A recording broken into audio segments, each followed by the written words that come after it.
जो अल्फाबेट है उसकी एस्काई वैल्यू को उठा के लाएगा और कंपैरिजन करेगा।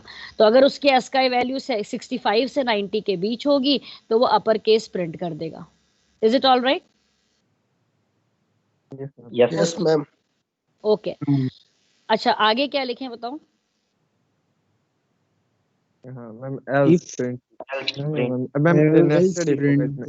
Else print F lower case, ये ठीक है जो मैं लिख रही हूँ? बताओ एल्स प्रिंट एफ अगर अपर केस नहीं है तो क्या वो लोअर केस है?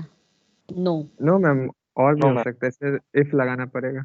बिल्कुल, इसमें इफ लगाना पड़ेगा। पहले समझा दें कि क्यों। क्योंकि देखो 65 से 90 के बीच में नहीं है तो वो उसका नंबर कुछ भी हो सकता है। इट्स नॉट नेसेसरी कि अगर 65 से 90 के बीच में नहीं है तो वो 97 से 122 के ही बीच में हो। क्योंकि एस्काई टेबल में तो 256 नंबर्स हैं, 0 से लेके 255 तक नंबर्स हैं।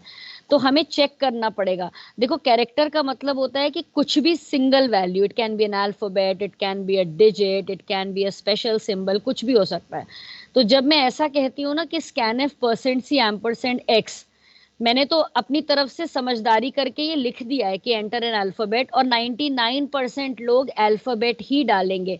पर कुछ लोग हो सकता है कि अल्फाबेट की जगह प्लस डाल दें जस्ट टू सी कि तुम्हारा प्रोग्राम क्या कर रहा है। तो कंपाइलर के लिए तो प्लस भी एक कैरेक्टर ही है ना, जैसे अल्फाबेट एक कैरेक्टर है वैसे ही प्लस भी एक कैरेक्टर है। और प्लस की जो एस्काई वैल्यू है वो ना तो 65 से 90 के बीच में है, ना 97 से 122 के बीच में। तो जब भी आप कैरेक्टर यूज करते हैं हमेशा याद रखिए कि 256 कैरेक्टर हैं। सो हम यहाँ पे एल्स की जगह हम यहाँ पे इफ लगाएंगे, है ना? नेस्टेड क्यों लगाएंगे? हम तो ऐसा इफ लगा दे रहे हैं। इफ हो जाएगा मैम।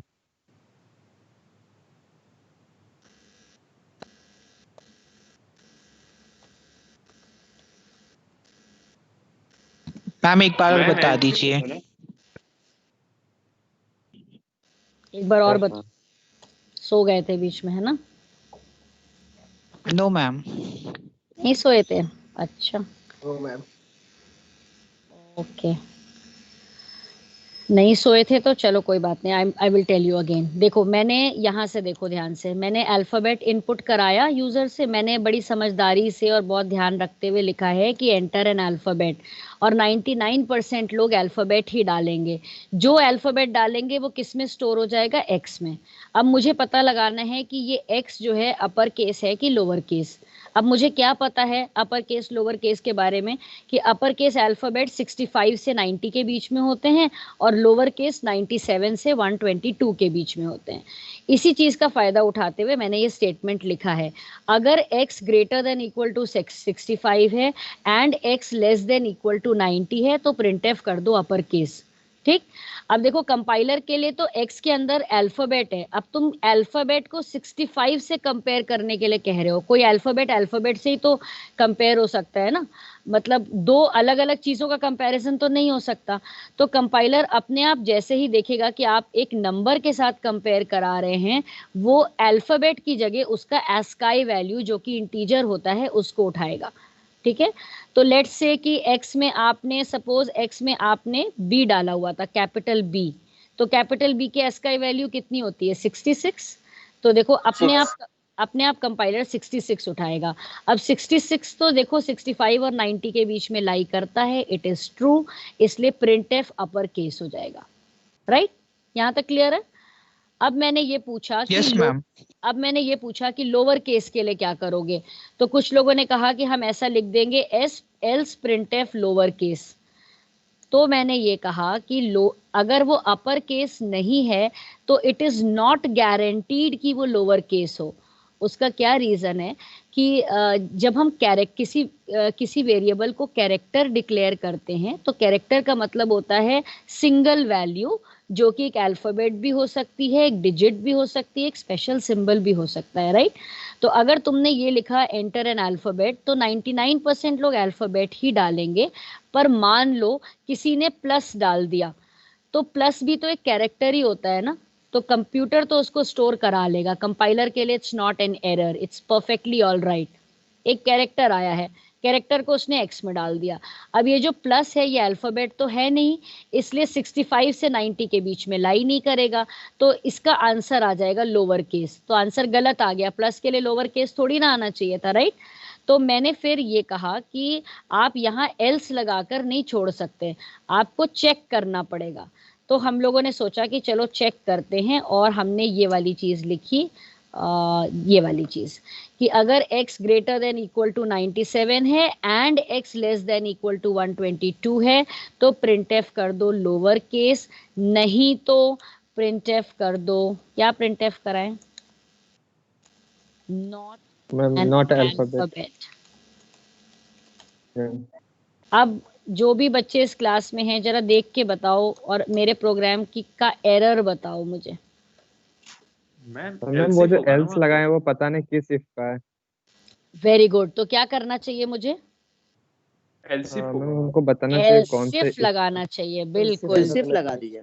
एल्सिफ लगाना चाहिए। देखो मैंने सुबह ही बताया था, अगर मोर देन वन इफ दिखाई दें तो फिर वो एल्सिफ में जाने चाहिए। आई बात समझ में? अब ये प्रोग्राम मैम, परफेक्ट है। मैम।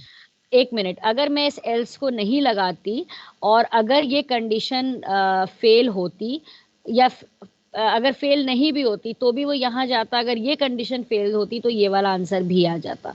सो इसलिए इस हर इफ के आगे एक एल्स लगना जरूरी है, तभी वो सही बनता है। ये सब पूछो, क्या पूछ रहे थे? मैम इसमें एक फंक्शन जावा में वो होता है, एक फंक्शन होता है कैरेक्टर चेक करने का, सी में नहीं है, कैरेक्टर इज अपर केस और नॉट। सी में भी है, लेकिन जो वो फंक्शन अभी नहीं यूज कर सकते, वो जब हम लोग स्ट्रिंग का चैप्टर पढ़ेंगे ना, और वो पढ़ा भी देंगे तो भी नहीं यूज करना है, ये एस का वैल्यू से ही करके दिखाना है। बिकॉज फंक्शंस का use until and unless it's very important. मतलब जैसे प्रोग्राम ही इसी चीज का है ना, अगर मान लो प्रोग्राम होता स्क्वायर रूट निकालने का और तुम चलो स्क्वायर रूट का एग्जांपल मैं नहीं दूंगी, नहीं तो तुम एसक्यूआरटी यूज नहीं करोगे। मतलब मैं ये कहना चाह रही हूँ कि स्ट्रिंग के चैप्टर में भी हम यही कहते हैं कि जिस काम के लिए कहा गया है, जिस काम को करने के लिए प्रोग्राम में कहा गया उसका फंक्शन मत यूज करो। एग्जामिनर देखना चाहता है तुम्हारा logic, so try to use a logic, don't use the built in functions. सो ऐसा ऐसे ही करना है इसको, ठीक है ना? Okay ma'am. अब मुझे ये बताओ कि क्या हर बच्चे को ये समझ में आया या किसी को ये लास्ट वाला नॉट एन अल्फाबेट नहीं समझ में आया? देखो ये नॉट एन अल्फाबेट लगाने का एडवांटेज ये है कि अब यूजर कुछ भी डाले, अल्फाबेट क्यों, नंबर डाले, स्पेशल सिंबल डाले, ब्लैंक डाले, हैश डाले, कुछ भी डाले, मेरा प्रोग्राम अगर वो अल्फाबेट डालेगा तो अपर केस लोअर केस बताएगा, और अल्फाबेट के अलावा कुछ डालेगा तो बताएगा नॉट एन अल्फाबेट। अब तुमने ये नॉट एन अल्फाबेट वाली चीज क्यों लगाई, उसका रीजन ये है कि हमारा वेरिएबल कैरेक्टर है। कैरेक्टर का मतलब है कि कुछ भी हो सकता है, सिंगल वैल्यू कुछ भी एक्सेप्टेबल है, डिजिट, स्पेशल सिंबल या अल्फाबेट कुछ भी हो सकता है। तो ये लगाना जरूरी था, नहीं तो हमारा प्रोग्राम परफेक्ट नहीं होता। आ गया सबको समझ में? अब यस मैम। ओके, अब देखो यूपीट्यू में यही क्वेश्चन कैसे आया था। अब देखो जैसे मैंने क्लास में ये पढ़ा दिया, अब एग्जाम में मैं एग्जैक्टली यही क्वेश्चन नहीं दूंगी क्योंकि ये तो मुझे पता है तुम कर ही लोगे। मैं इस क्वेश्चन को थोड़ा ट्विस्ट करूंगी। कैसे? देखो, write a program to enter an alphabet and find whether it is upper case और lower case and change the case of the alphabet। अब इस क्वेश्चन को जब तुम एग्जाम में पढ़ोगे तो पूरे 100% तरीके से नहीं कह पाओगे कि मैम ये तो आपने पढ़ाया नहीं था। तुम बोलोगे कि मैम हमें ये तो आता था पर हमें आगे वाली चीज नहीं आती थी। तो एग्जाम में ऐसा ही होगा हमेशा, you have to use your brain. ठीक, यहाँ ये अपर केस है कि नहीं वो तो मैंने तुम्हें करवा दिया। अब इस क्वेश्चन में क्या कह रहा है कि उसका केस भी चेंज करो। इसका मतलब क्या है मैं पहले बता दूं। जैसे मान लो यूजर ने इनपुट किया कैपिटल ए, ठीक है, तो तुम्हारा प्रोग्राम कि this is upper case, answer आया अपर केस। तुम क्या प्रिंट करा रहे हो, देखिए, हाँ अपर केस करा रहे हो तो अपर केस आएगा, और साथ ही में ये लोअर केस में बदल के आ जाएगा। तुमने सपोज दिया लेट्स से जी दिया आपने, ठीक, छोटा जी दिया, तो ये आंसर देगा लोअर केस और तुरंत उसको कैपिटल जी में बदल देगा। यानी ये भी बताए कि कौन सा केस है और जिस केस का है उसको उल्टा कर दे। बताओ कैसे करेंगे? मैम +32 या -32 करेंगे? यस यस उसके साथ यस, एग्जैक्टली एग्जैक्टली। देखो 65 पे कैपिटल ए है और 97 पे स्मॉल ए, कितने का डिफरेंस है? 32 का, है ना? तो अगर हमने Yes, ma'am. आइडेंटिफाई किया कि हमने चेक किया और हमने आइडेंटिफाई किया कि ये अपर केस है, यहाँ तक हमने कर लिया। अब अपर केस करने के बाद हमें x के अंदर की s का वैल्यू को बदलनी है। अगर x में 65 है तो अब उसको क्या बना देना है? 97। तो कैसे बनेगा? जब हम उसमें क्या जोड़ देंगे? 32। X+3. 32 ऐड कर ठीक देंगे। है। और फिर इसको प्रिंट भी तो कराना है, जो नया कैरेक्टर आया उसको प्रिंट भी तो, देखो x की वैल्यू हमने बदल दी 32 ऐड करके, और अब अपडेटेड वैल्यू का हमने कैरेक्टर प्रिंट कर दिया। यानी अब हम जब ये चेक करेंगे x क्या 65 से 90 के बीच में है, तो हम अपर केस प्रिंट भी कराएंगे, x की वैल्यू बदलेंगे भी, और नया कैरेक्टर प्रिंट भी कराएंगे। तो इस कंडीशन के ट्रू होने पे कितनी चीजें कर रहे हैं? 3। तो क्या लगाना चाहिए? Ma'am curly braces. Yes, absolutely correct, curly braces आना चाहिए। सिमिलरली एल्सिफ में यहाँ बताओ पे क्या भी और- करें? क्या करें बताओ? लोअर केस मैम इसे माइनस करेंगे 32। Equal to x minus 32, 34. Printf percent आ गया, %c %c, x x। बंद कर दिया, एल्स नॉट एन। अब ये बिल्कुल बढ़िया प्रोग्राम बन गया। अब ये अपर केस लोअर केस भी बता रहा है और केस भी बदल दे रहा है। तो देखो एग्जाम में इस तरीके से क्वेश्चंस आते हैं। आपको कभी भी पढ़ के ये नहीं लगेगा कि टीचर ने या आपने ये चीज पढ़ी नहीं है, बट हाँ बिल्कुल यही एग्जैक्टली चीज पढ़ाई है। प्रोग्रामिंग में ऐसा होना बहुत रेयर होता है। So you have to apply it, this is application, कि आपने एक लॉजिक सीखा और उसको आपने अप्लाई कर लिया। So you have to learn this. समझ में आया सब बच्चों को? Yes ma'am. Yes, ma'am. Yes, ma'am. Good. अब देखो बस हमारे इफ के सारे क्वेश्चंस हो गए हैं। बस एक चीज मुझे अब आपको लास्ट में बतानी है जल्दी से। The question is can conditional operators substitute if else. अब इसका आंसर बड़ा इजी और सिंपल है। देखो क्वेश्चन ये है कि क्या कंडीशनल ऑपरेटर इफ एल्स के सब्स्टिट्यूट बन सकते हैं। यानी मैं ये पूछना चाह रही हूँ कि मैं जितने प्रोग्राम्स अभी तक मैंने इफ एल्स के पढ़े हैं, क्या मैं उनमें कंडीशनल ऑपरेटर को यूज कर सकती थी? तो इसका जवाब देने से पहले एक बार कंडीशनल ऑपरेटर को देख लेते हैं कि वो होते कैसे हैं। देखो कंडीशनल ऑपरेटर की सबसे बड़ी विशेषता ये होती है कि it's a ternary operator. Ternary operator का मतलब है कि उसको तीनों चीजें चाहिए। ऐसा नहीं हो सकता कि आप एक चीज ना बताएं। तो देखो इफ की कंडीशन एक्सप्रेशन 1 है, इफ का जो ब्लॉक है वो एक्सप्रेशन 2 है, और एल्स का जो ब्लॉक है वो एक्सप्रेशन 3 है। तो अब मुझे तुम ये बताओ कि तुमने जितने प्रोग्राम्स देखे हैं, क्या हर इफ का एल्स होना जरूरी होता है? No ma'am. No. No, ma'am. No, ma'am. No. ऐसा No. कोई बिल्कुल हम ऐसा इफ लिख सकते हैं जिसमें कि कोई एल्स ना हो। This is possible. सो देखो जिसका एल्स नहीं होगा उसका मतलब कि उसका एक्सप्रेशन 3 नहीं होगा। समझ में आ रही है बात? हाँ मैम. तो अगर Yes, ma'am. एक्सप्रेशन 3 नहीं होगा तो कंडीशनल ऑपरेटर लग ही नहीं सकता। तो अगर कोई तुमसे पूछे कि भाई ये वाला प्रोग्राम मैंने लिखा है, ये वाला, अब बताओ क्या मैं इसको कंडीशनल में बदल सकता हूँ? तो सबसे पहले तुम ये देखोगे कि हर इफ का एल्स है कि नहीं। अगर हर इफ का एल्स है तो हाँ बदला जा सकता है। फिर अब सोचेंगे कि फिर आगे की अभी चीज बतानी है मुझे। तो पहली चीज तो ये चेक करनी। तो देखो मैं अपने क्वेश्चन के आंसर में ले जाती हूँ, इसको नीचे ले आती हूँ ताकि तो क्वेश्चन है can conditional operator substitute if else justify.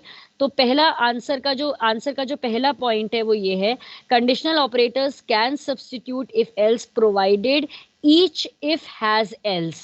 Her if का एल्स हो, क्योंकि कंडीशनल ऑपरेटर टर्नरी ऑपरेटर होते हैं and they require all the 3 operands. Is this clear? तो पहली चीज जो चेक Yes, ma'am. करोगे वो ये चेक करोगे कि कंडीशनल ऑपरेटर मतलब हर इफ का एल्स है कि नहीं। अगर प्रोग्राम में एक भी इफ ऐसा है जिसका एल्स नहीं है तो नहीं बदला जा सकता। ठीक। दूसरी चीज जो चेक करने की होती है वो ये होता है कि जो एक्सप्रेशन 2 और एक्सप्रेशन 3 होता है ना, यहाँ पे सिंगल स्टेटमेंट लिखे जाते हैं। तो अगर तुम्हारे इफ के ब्लॉक के अंदर सिंगल स्टेटमेंट लिखा है और एल्स के ब्लॉक के अंदर भी सिंगल स्टेटमेंट लिखा है तो आप उसको बदल सकते हैं। लेकिन अगर मोर देन वन स्टेटमेंट लिखा है तो आप नहीं बदल सकते। आई बात समझ में? Yes ma'am. ओके, अब मैं आपसे पूछती हूँ कि ये वाला क्वेश्चन देखो, लोअर केस अपर केस वाला, क्या इसको हम कंडीशनल ऑपरेटर में बदल सकते थे? तो अब देखो मैं ऐसे देखूंगी कि हर इफ का एल्स है कि नहीं, सबसे पहले मैं ये चेक करूंगी। तो इस इफ का एल्स ये, इस इफ का एल्स ये, हर इफ का एल्स है, पहली कंडीशन सेटिस्फाइड है। अब मैं दूसरी कंडीशन देखूंगी कि इफ के ब्लॉक के अंदर क्या सिंगल स्टेटमेंट लिखा है, देखो नो मैम। नो। नो तो No, ये ma'am. प्रोग्राम नहीं बदला जा सकता। अब आगे मत देखो कुछ भी, ये प्रोग्राम नहीं बदला जा सकता। हालांकि इसको भी मैं बदल सकती हूँ, आई नो कि इसको कैसे बदलना है, बट देन उतना अभी डिटेल में जाने की जरूरत नहीं।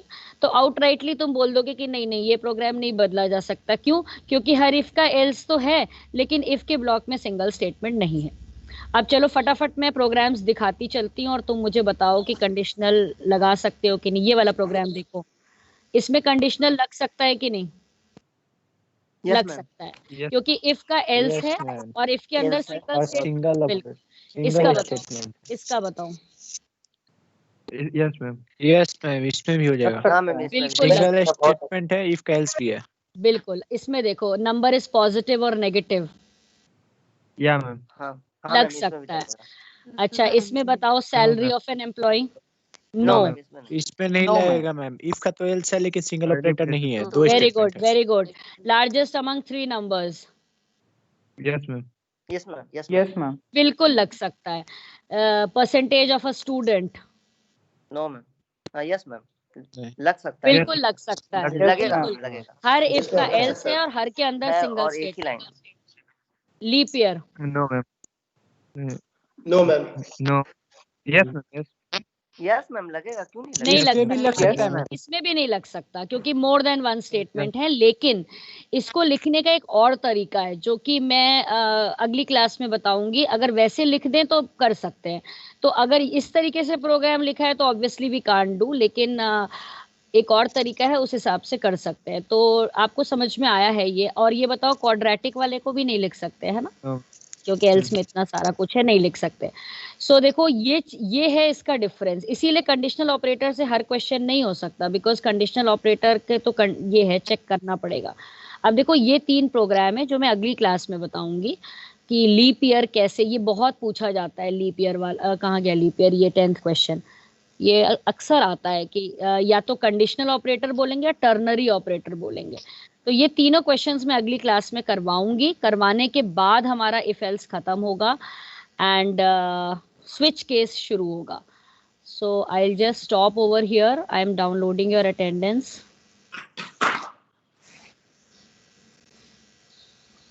अगर शुरू का थोड़ा कंफ्यूजन नहीं हुआ होता तो अब तक हो गया होता। चलो, डाउनलोड हो गया है। यू प्लीज लीव एंड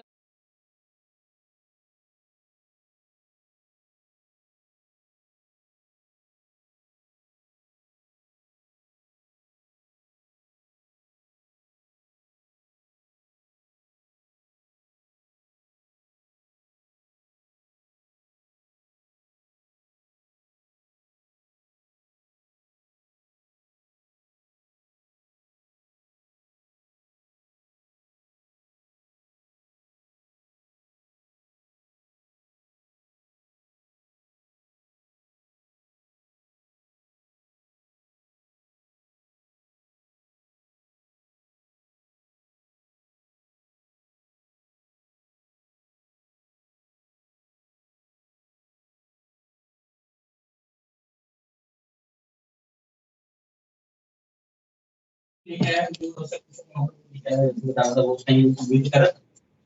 सुनो, 211 में जो था वो 211 के 212 में डाल दिए हैं वो। ठीक है, 212 में जो होंगे उसके भी हाथ में बनेगा वो।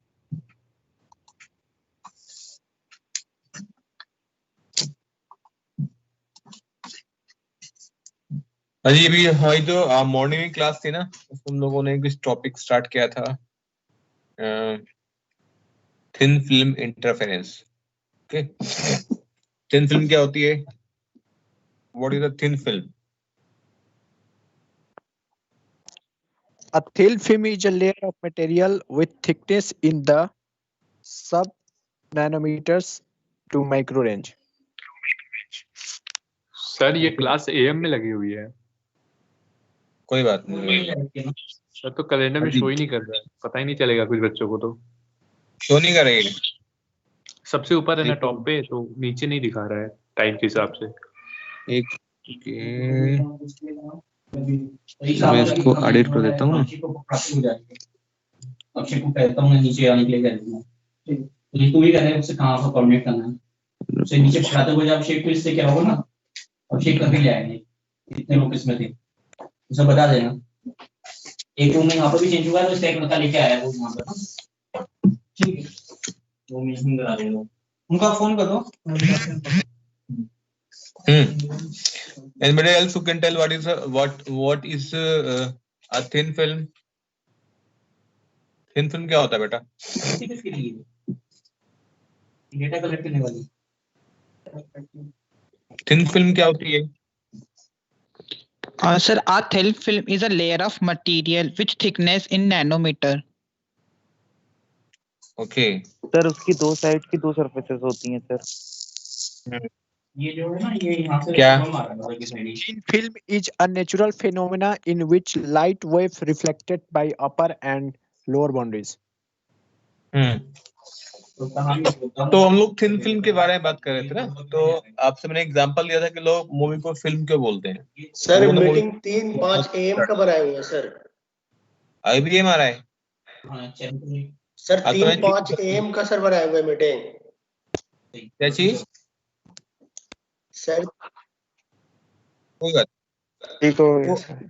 अभी लोगों ने मूवी को फिल्म बोलना क्यों स्टार्ट किया? लोग ये कई बार बोलते हैं कि फला फिल्म है, क्यों बोलते हैं? क्योंकि जो मूवी को रिकॉर्ड करते पहले वो एक रोल पे मूवी को रिकॉर्ड करते थे, जो रोल है वो थिन फिल्म का रोल होता है ना, ये बहुत बड़ी है ना। इवन पहले अगर कैमरा की बात करो, कैमरा में हम लोग पहले पिक्चर क्लिक करते थे ना, तो उसका रोल नहीं आया करता था कैमरे का, तो वो जो रोल जो होता है वो थिन फिल्म का होता है। वो मतलब उस मटेरियल की बहुत थिन लेयर है, उसको फिल्म बोल सकते हैं। तो कोई भी अगर मटेरियल है जो ट्रांसपेरेंट है, हमारे केस में इन case of optics, any material that is transparent can be converted into a thin layer, and that thin layer of the material is called a thin film. So thin film is a material or a thin layer of any transparent material whose thickness is in micron or in nanometer. ठीक है, अगर मैं बात करूं तो paper भी thin film है ना, जो आपके पास फैब्रिक है, कपड़ा होता है, वो भी फिल्म हम बोल सकते हैं। तो कोई भी ऐसा मटेरियल है, इसको मैं एक थिन लेयर में कन्वर्ट कर सकता हूँ, that material can be considered as a thin film. So अगर मैं डेली लाइफ की बात करूंगा तो मैंने आपको एग्जांपल दिए थे कि डेली लाइफ के अंदर कई सारे एग्जांपल्स हैं जहां पे हम थिन फिल्म इंटरफेरेंस को स्टडी कर सकते हैं। So in case of interference, if let's say I want to study interference in thin film और any other cases, so in case of interference there are two conditions. The first one is called constructive interference, or we can say maxima, or we can say bright fringes, or in the second condition we call that destructive interference and intensity is minimum. So in these two both cases, whether it is constructive interference or destructive interference, if I want to find the constructive interference, the first thing I require is known as the path difference between the two light rays.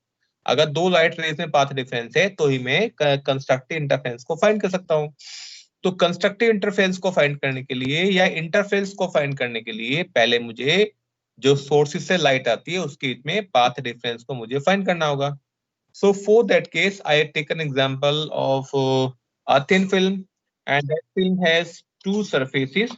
The first one is called upper surface and second one is called the lower surface. Okay, this is called the first surface, upper surface, and this one called the lower surface. Okay, when light come from any surface, let's say we have taken a monochromatic light source in this case. When light come from the monochromatic light source and film is transparent, so one part of the light that is coming from source, one part of the light will get reflected from the upper surface of the film like this, ऐसा आएगी और ऐसे निकल जाएगी, and second part will be pass through the film because this film is made from any transparent material. ये किसी transparent material से बनी है. That's why a portion of the light that is coming to the film will pass through the film in this direction, like a ray of light is coming from the upper side. In this case, the ray is coming, and one part of the ray will get reflected, and other will pass through the film and will come out from the other side. So जो भी हम लोग film की बात करते हैं उसमें क्या होगा कि जो पार्ट होता है लाइट का, उसके पोर्शन जो है लाइट का, उसके दो पार्ट हो जाते हैं. फर्स्ट पार्ट वो पार्ट है जो फिल्म से रिफ्लेक्ट होगा. आप कहते हैं कई बार क्या बोलते हैं, भाई ये ग्लास है लेकिन बहुत शाइन कर रहा है. होता है कई बार ग्लास जो होता है ना कि ग्लास बहुत शाइन कर रहा है या पर्टिकुलर मटेरियल बहुत शाइन कर रहा है. शाइन का मतलब क्या होता है कि उसके अंदर लाइट का रिफ्लेक्शन अच्छा है, वो लाइट को ज्यादा रिफ्लेक्ट कर रहा है. तो जब भी कोई मटेरियल रिफ्लेक्ट करेगा तो आपको लगता है कि वो ब्राइट ऑब्जेक्ट है. सेम केस फिल्म का होता है. जो फिल्म होती है अगर उससे लाइट पास हो रही है, वो उसके अंदर ब्राइटनेस भी है, तो इसका मतलब वो लाइट को रिफ्लेक्ट भी कर रहा है. जो रिफ्लेक्शन ऑफ लाइट है वो भी इसका एक प्रोसेस है इंटरफेरेंस का ही. सो इन केस ऑफ इंटरफेरेंस वाले केसेस में अगर हम बात करते हैं तो जो लाइट होती है 100% उसके दो पार्ट होते हैं. The first part is called reflected portion, जो ऐसे आएगा, एंड सेकंड कॉल्ड जो से पास होगा वो बोलते हैं हम लोग ट्रांसमिटेड और बोलते हैं रिफ्रैक्टेड पोर्शन. हमें इन रिफ्लेक्टेड और ट्रांसमिटेड पोर्शन के लिए ये फाइंड करना है कि अगर इंटरफेरेंस हो रहा है तो इंटरफेरेंस वाले केस में फिल्म का थिकनेस कितना है वो चेक करना है कि फिल्म है तो उसका थिकनेस कितना वो फाइंड करना है. ठीक है, तो अभी मैं आपको तो शेयर करता हूँ उसमें. तो इस केस के लिए हम लोगों ने एक फिल्म ली है. लेट्स से फिल्म हमने लिया है, उसका जो थिकनेस है वो T है. अच्छा, हमेशा फिल्म का थिकनेस क्या होता है, माइक्रोन में होता है. माइक्रोन मतलब कि बहुत स्मॉल उसका थिकनेस रहेगा, नैनोमीटर से माइक्रोन उसका थिकनेस रहेगा. तो जो हमने फिल्म को हम लोग बात कर रहे हैं उस फिल्म का जो थिकनेस है माइक्रोन है में है या नैनोमीटर में है. जब लाइट आके फिल्म पे करती है इंसिडेंट तो उस लाइट के दो पार्ट तो होते हैं, तो दो केस बन जाते हैं. एक केस जो बनता है that case is known as a reflected portion, और सेकंड जो वो बनता है उसे बोलते हैं हम लोग that case is called transmitted portion. तो हमको रिफ्लेक्टेड पोर्शन के लिए या ट्रांसमिटेड पोर्शन के लिए हमको ये चेक करना होता है कि लाइट के अंदर किस टाइप का इंटरफेरेंस है ना, वो चेक करना है. So for that case we have taken a thin film of thickness T. उसके बाद थिकनेस जो T है, और हमें उस फिल्म के लिए उसका पाथ डिफरेंस, लाइट के पाथ डिफरेंस को फाइंड करना है.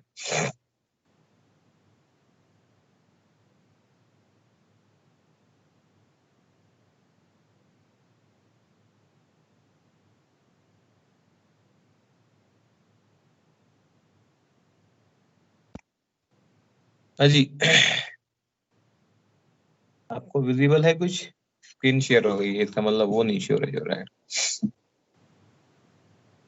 ये आज प्रॉब्लम कर रही है, सुबह भी प्रॉब्लम कर रही थी शेयरिंग में. इसमें अब कोशिश करता हूँ एक बार. हो जाएगा. हाँ जी, अब देखिए आपको मैं शेयर कर रहा हूँ उसमें. अभी मैंने एक फिल्म लिया है and the thickness of that film is known as T. ये फिल्म है जो येलो कलर में शो किया आपको, और क्योंकि लाइट एयर से आ रही है और वो एक मीडियम के थ्रू पास होगी, जो मीडियम है वो फिल्म है, and the refractive index of the film is more than the refractive index of the air. आपको पता होगा एयर के लिए refractive index का मीडियम 1 होता है ना, 1 होता है, रिफ्रैक्टिव इंडेक्स की वैल्यू 1 होती है. तो यहाँ पे अगर मैं इस वाले पोर्शन की बात करूंगा जहां से लाइट ने चलना स्टार्ट किया था, यहाँ पे म्यू की वैल्यू 1 है, और जब लाइट से पास होगी फिल्म से बाहर आई फिर 1 है. तो लाइट के पास फिर से 3 पाथ हो गए ना. तो यहाँ से एयर से फिल्म, ये एक हमारा एक इंटरफेस है, फ्रॉम एयर टू फिल्म, ये फर्स्ट इंटरफेस है. और सेकंड क्या है, film to air, second interface है. तो यहाँ पे दो बाउंड्री हैं. फर्स्ट बाउंड्री एयर और फिल्म को सेपरेट करती है ना, एयर फिल्म को. सेकंड क्या है, फिल्म और एयर को सेपरेट करती है. तो दो आपके पास दो बाउंड्रीज होगी, air to film and film to air. फिलहाल मैंने जो डायग्राम लिया देखो आपको दिख रहा होगा, इस डायग्राम में मैंने अभी कलर नहीं किया है. तो AB is known as the incident light ray, है ना. और जैसे ही स्ट्राइक करती है अपर सरफेस XY पर, B पॉइंट पर इस लाइट के दो पार्ट हो जाएंगे. हम लोग पहले क्लास में इसको डिस्कस कर चुके हैं. फर्स्ट पार्ट जो है वो BC है, जो रिफ्लेक्टेड पार्ट है, and second one is known as BD, that is known as refracted portion.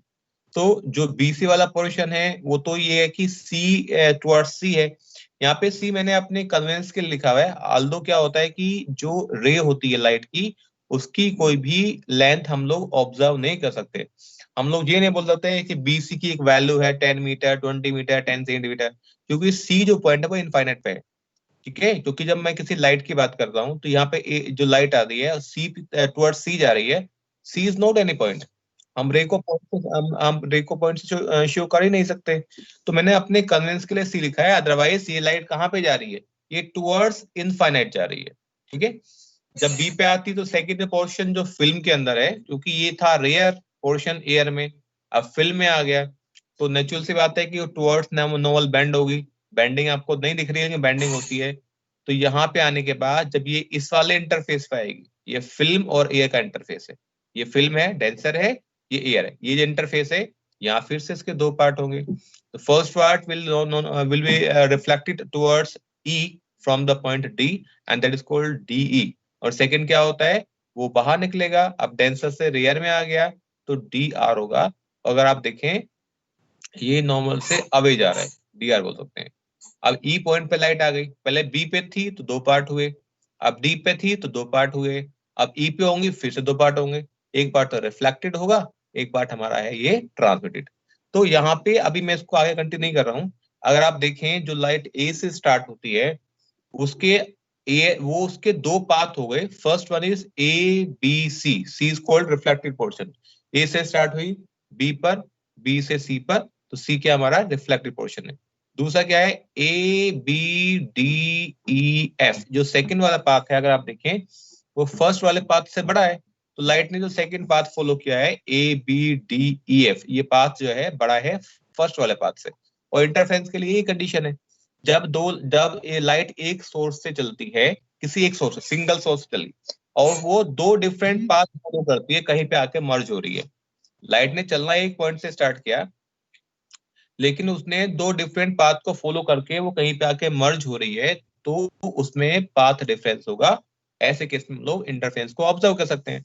तो हमारे केस में तो अच्छी बात है, यहाँ पे हमको दो पाथ लेंथ मिल रही है, A B C smaller path and A B D E F is bigger part और लार्जर पाथ।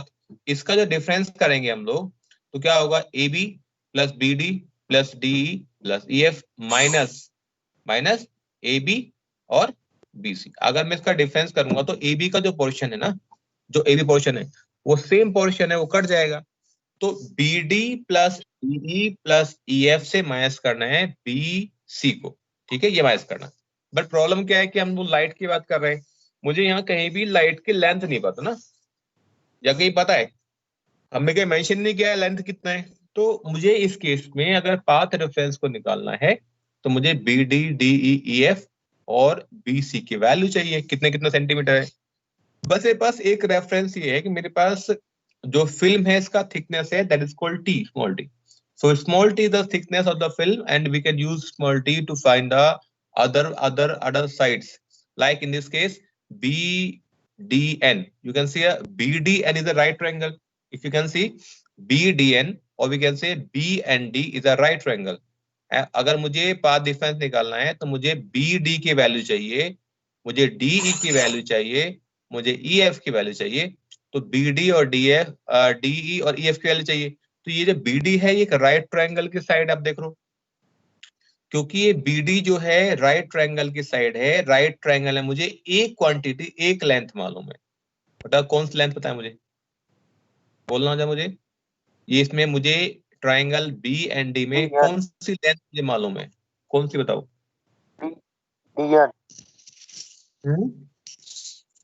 सर एन, बोलो ना, बोलो नाम क्या है। DN मालूम है क्योंकि ये T के इक्वल है, तो ये थिकनेस है ना फिल्म का। तो मेरे लिए इतने काफी है कि मुझे इस राइट ट्रायंगल में मुझे एक साइड मालूम है और सेकंड निकालनी है। जब मुझे एक साइड पता होती है राइट ट्रायंगल में, सेकंड निकालनी होती है, तो मैं ट्रिग्नोमेट्रिक रेशियो का यूज कर सकता हूँ। साइन कोस टेन जो होते हैं, है ना, उसको यूज कर सकता हूँ। तो अगर मैं उसको यूज करूंगा तो मैं इसके वैल्यू निकाल सकता हूँ। तो क्या किया मैंने उसके लिए, मैंने राइट ट्रायंगल लिया BND या बी, इसको BDN बोल सकते हैं।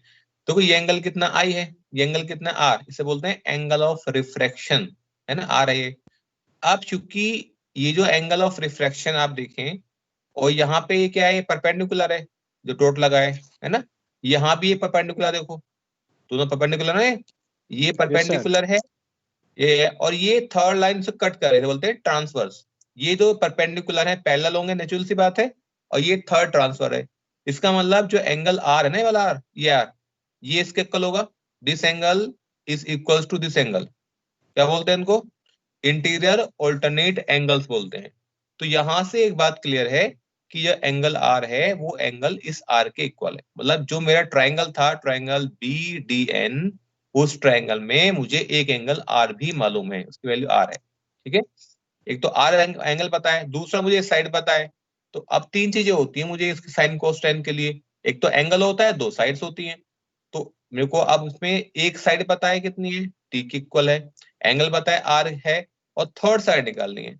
तो मैं इसके हिसाब से मैं चाहूं तो इसको यूज कर सकता हूं। कैसे? ये आर के सामने के साइड क्या बन जाएगी? Perpendicular. So B N is called perpendicular. ये एंगल आर है, इसके अगेंस्ट साइड कौन सी है? बी एन है, और क्या है वो? परपेंडिकुलर है। और ये क्या है? बी डी क्या है? हाइपोटेनियस। और ये क्या है? बेस है। तो बेस मालूम है और एच निकालना है, तो बी अपॉन एच क्या होता है? बेस अपॉन हाइपोटेन्यूज क्या होता है? Cos. Cos. Cos theta equals to B upon H बोल सकते हैं। तो यहां पे मैं यूज करता हूं cos R equals to base upon hypotenuse. Base मतलब D N upon B D. ठीक है, आई कैन यूज इसमें एटलीस्ट में जो डायग्राम में आपको दिखा रहा हूं ना, इसमें जो हमने अभी इसमें टाइप के नोट्स में, ये थोड़ा गड़बड़ है, ये थोड़ा शॉर्टकट मेथड है, मैं आपको बता रहा हूँ। मैंने यूज किया कॉस आर इक्वल्स टू, क्या होगा? बेस कितना है इसमें? N D. I can write N D upon कितना हो जाएगा? B D. यहाँ यूज किया मैंने cos r equals to N D upon B D, मतलब cos theta equals to base upon hypotenuse में यूज कर लिया यहाँ से। अब हमें चाहिए, अब देखो, अगर आप देखो इसमें ये हमने निकाला कितना है, बी डी कितना हो जाएगा? बी डी इक्वल्स टू कितना हो जाएगा? बी डी इक्वल्स टू हो जाएगा N D upon cos R, N D upon cos R, ये बी डी की वैल्यू हो गई। तो मैंने यहाँ से वैल्यू निकाला कि बी डी की जो वैल्यू है that is equals to N D upon cos R. ये मैं लिख लिया इसको, एक मिनट, यहां से मैंने लिखा B D equals to N D upon cos R, और एन डी कितना है? एन डी कितना? टी के इक्वल है। तो अगर मैं चाहूँ तो उसकी प्लेस पे कर सकता हूँ कि B D equals to small R. N D कितना है? स्मॉल आर है ना, वो स्मॉल टी है, small T upon cos R. ठीक है, मैंने इसके प्लेस यूज कर B D equals to small T upon cos R. अगर आपको दिख रहा है डायग्राम में, अगर आपको फिगर दिख रहा है तो बताओ, कोई डाउट है इसमें? मैंने इस ट्राइंगल में, ट्राइंगल ये इसका अगर मैं चाहूँ तो उसका नाम नेम भी मैं इसका मेंशन कर सकता हूँ। इन ट्राइंगल नेम इसका बी डी एन। मैंने triangle B D N use किया है, कोस आर यूज किया। Cos R is known as B upon H, मैंने बी अपॉन एच यूज कर लिया। तो cos R equals to base कितना है? बेस कितना है? एन डी, और एच कितना है? एच कितना है? B D. B D equals to N D upon cos R. तो मैंने बी डी की वैल्यू फाइंड कर ली, T upon cos R. Let's say मैंने इससे डायग्राम फाइंड कर लिया। अगर आप देखें जो ट्राइंगल बी एन है ना, ट्राइंगल बी डी एन, आप देखो ये वाला दिख रहा है, और ट्राइंगल ई डी एन देखो, है ना, ये दो राइट ट्राइंगल है। बी डी एन और ई डी एन दोनों राइट ट्राइंगल है, और इन दोनों ट्राइंगल में अगर आप देखो कुछ सिमिलरिटीज हैं। जैसे कि ये अगर देखो, ये जो साइड है डी एन, वो दोनों ट्राइंगल में कॉमन है। तो कॉमन का मतलब सेम भी होगी ना, क्योंकि बी डी एन में और ई डी एन में एन डी कॉमन साइड है, वो इक्वल भी होगा। अच्छा, ये एंगल आर है, इसको हमने एंगल आर लिखा है। क्यों आर लिखा? क्योंकि ये दो हमारी साइड्स पैरेलल थी, ये थर्ड ट्रांसवर्स है, तो ये दोनों एंगल के आर है। अब ये हो रहा है रिफ्लेक्शन, देखो यहाँ पर ये रिफ्लेक्शन है। अगर आप देखो इस ट्राइंगल में जो बी डी एन है, क्योंकि ये रिफ्लेक्शन है, तो ये जो एंगल अगर ये आर था, तो ये एंगल कितना होना चाहिए वाला? बताओ मुझे। अगर ये वाला एंगल आर है, BDNR है, BDNR है, तो EDN कितना होना चाहिए? 580 minus R. कितना होना चाहिए? R होना चाहिए सर। R होना चाहिए, R होता है। क्योंकि यार रिफ्लेक्शन है, रिफ्लेक्शन के केस में दोनों एंगल इक्वल होते हैं। यहाँ भी कर रखा है, अगर ये I है तो ये I होगा, तो ये R है ना, इसका मतलब एंगल कितना R होगा। इसका मतलब इन दोनों ट्राइंगल के अंदर एक तो साइड इक्वल हो गई है ना, और दोनों एंगल भी इक्वल हो गए। और यहाँ अगर आप देखो तो ये भी एंगल 90 का है ना, ये भी 90 का है, 90 का है, तो ये एंगल 90 वाले इक्वल हो गए। तो ये ट्रायंगल कैसे बन गए? तो सिमिलर ट्रायंगल है, इसका मतलब triangle BDN triangle EDN similar triangle है। और अगर सिमिलर ट्रायंगल है तो BN और NE भी इक्वल हो गया, इसका मतलब तो BN और NE भी क्या है, वो इक्वल है। ठीक है, ऐसे BD और D भी इक्वल है। तो ये दो ट्रायंगल ऐसे हैं जहाँ पे बहुत सारी प्रॉपर्टी के हिसाब से वो सेम है। अब मुझे ये मैं क्यों निकाल रहा हूँ? क्योंकि मुझे इन दोनों लाइट रेस का पाथ डिफरेंस निकालना है, और पाथ डिफरेंस के लिए क्या होता है, बिगर पाथ माइनस स्मॉलर। तो पहले बिगर की बात करते हैं, कितना है। मैं इसको अभी इसको मैं एक पेज पे कर लेता हूँ, देखो जरा आप लोग। अब देखिए एक बार, यह देखिए ABDEF minus ABC, ABDEF minus ABC होना चाहिए। अब चूंकि ए भी दोनों में आएगा, कट जाएगा वो, तो क्या बचेगा, BD plus DE plus EF है ना, माइनस BC, ये आना चाहिए। ठीक है, तो पार्ट डिफरेंस कितना होना चाहिए। अभी किसका माइक अनम्यूट हुआ? हेलो, किसका माइक बेटा अभी अनम्यूट हुआ, उसका माइक आपको म्यूट कर लो उसको एक बार। दिनेश माइक चालू है। दिनेश माइक म्यूट करो। दिनेश शर्मा, मिश्रा। नहीं सर, दिनेश मिश्रा है। मिश्रा जी माइक ऑफ कीजिए।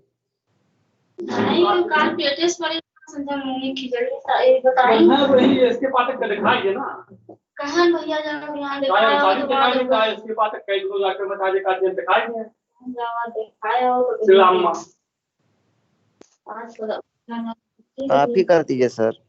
मैं ही कर रहा हूँ, पता ही नहीं है उसको। बड़ा नंबर में बैठा था सारी, और जबरदस्ती इसका हल्का मचा दिया।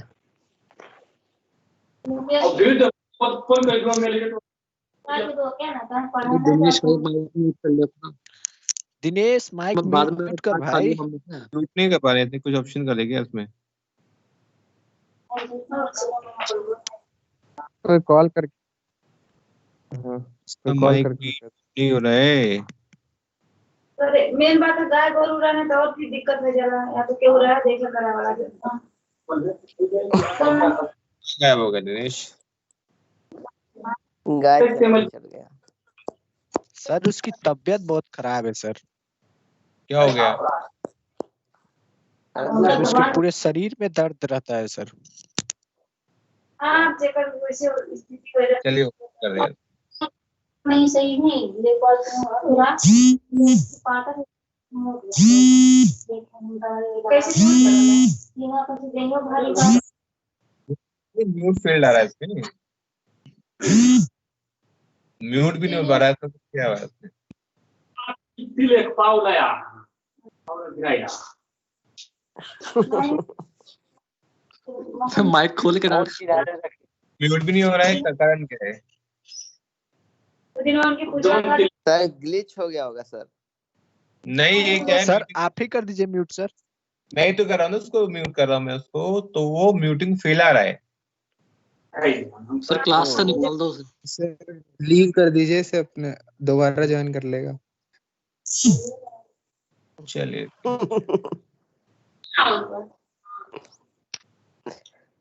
अरे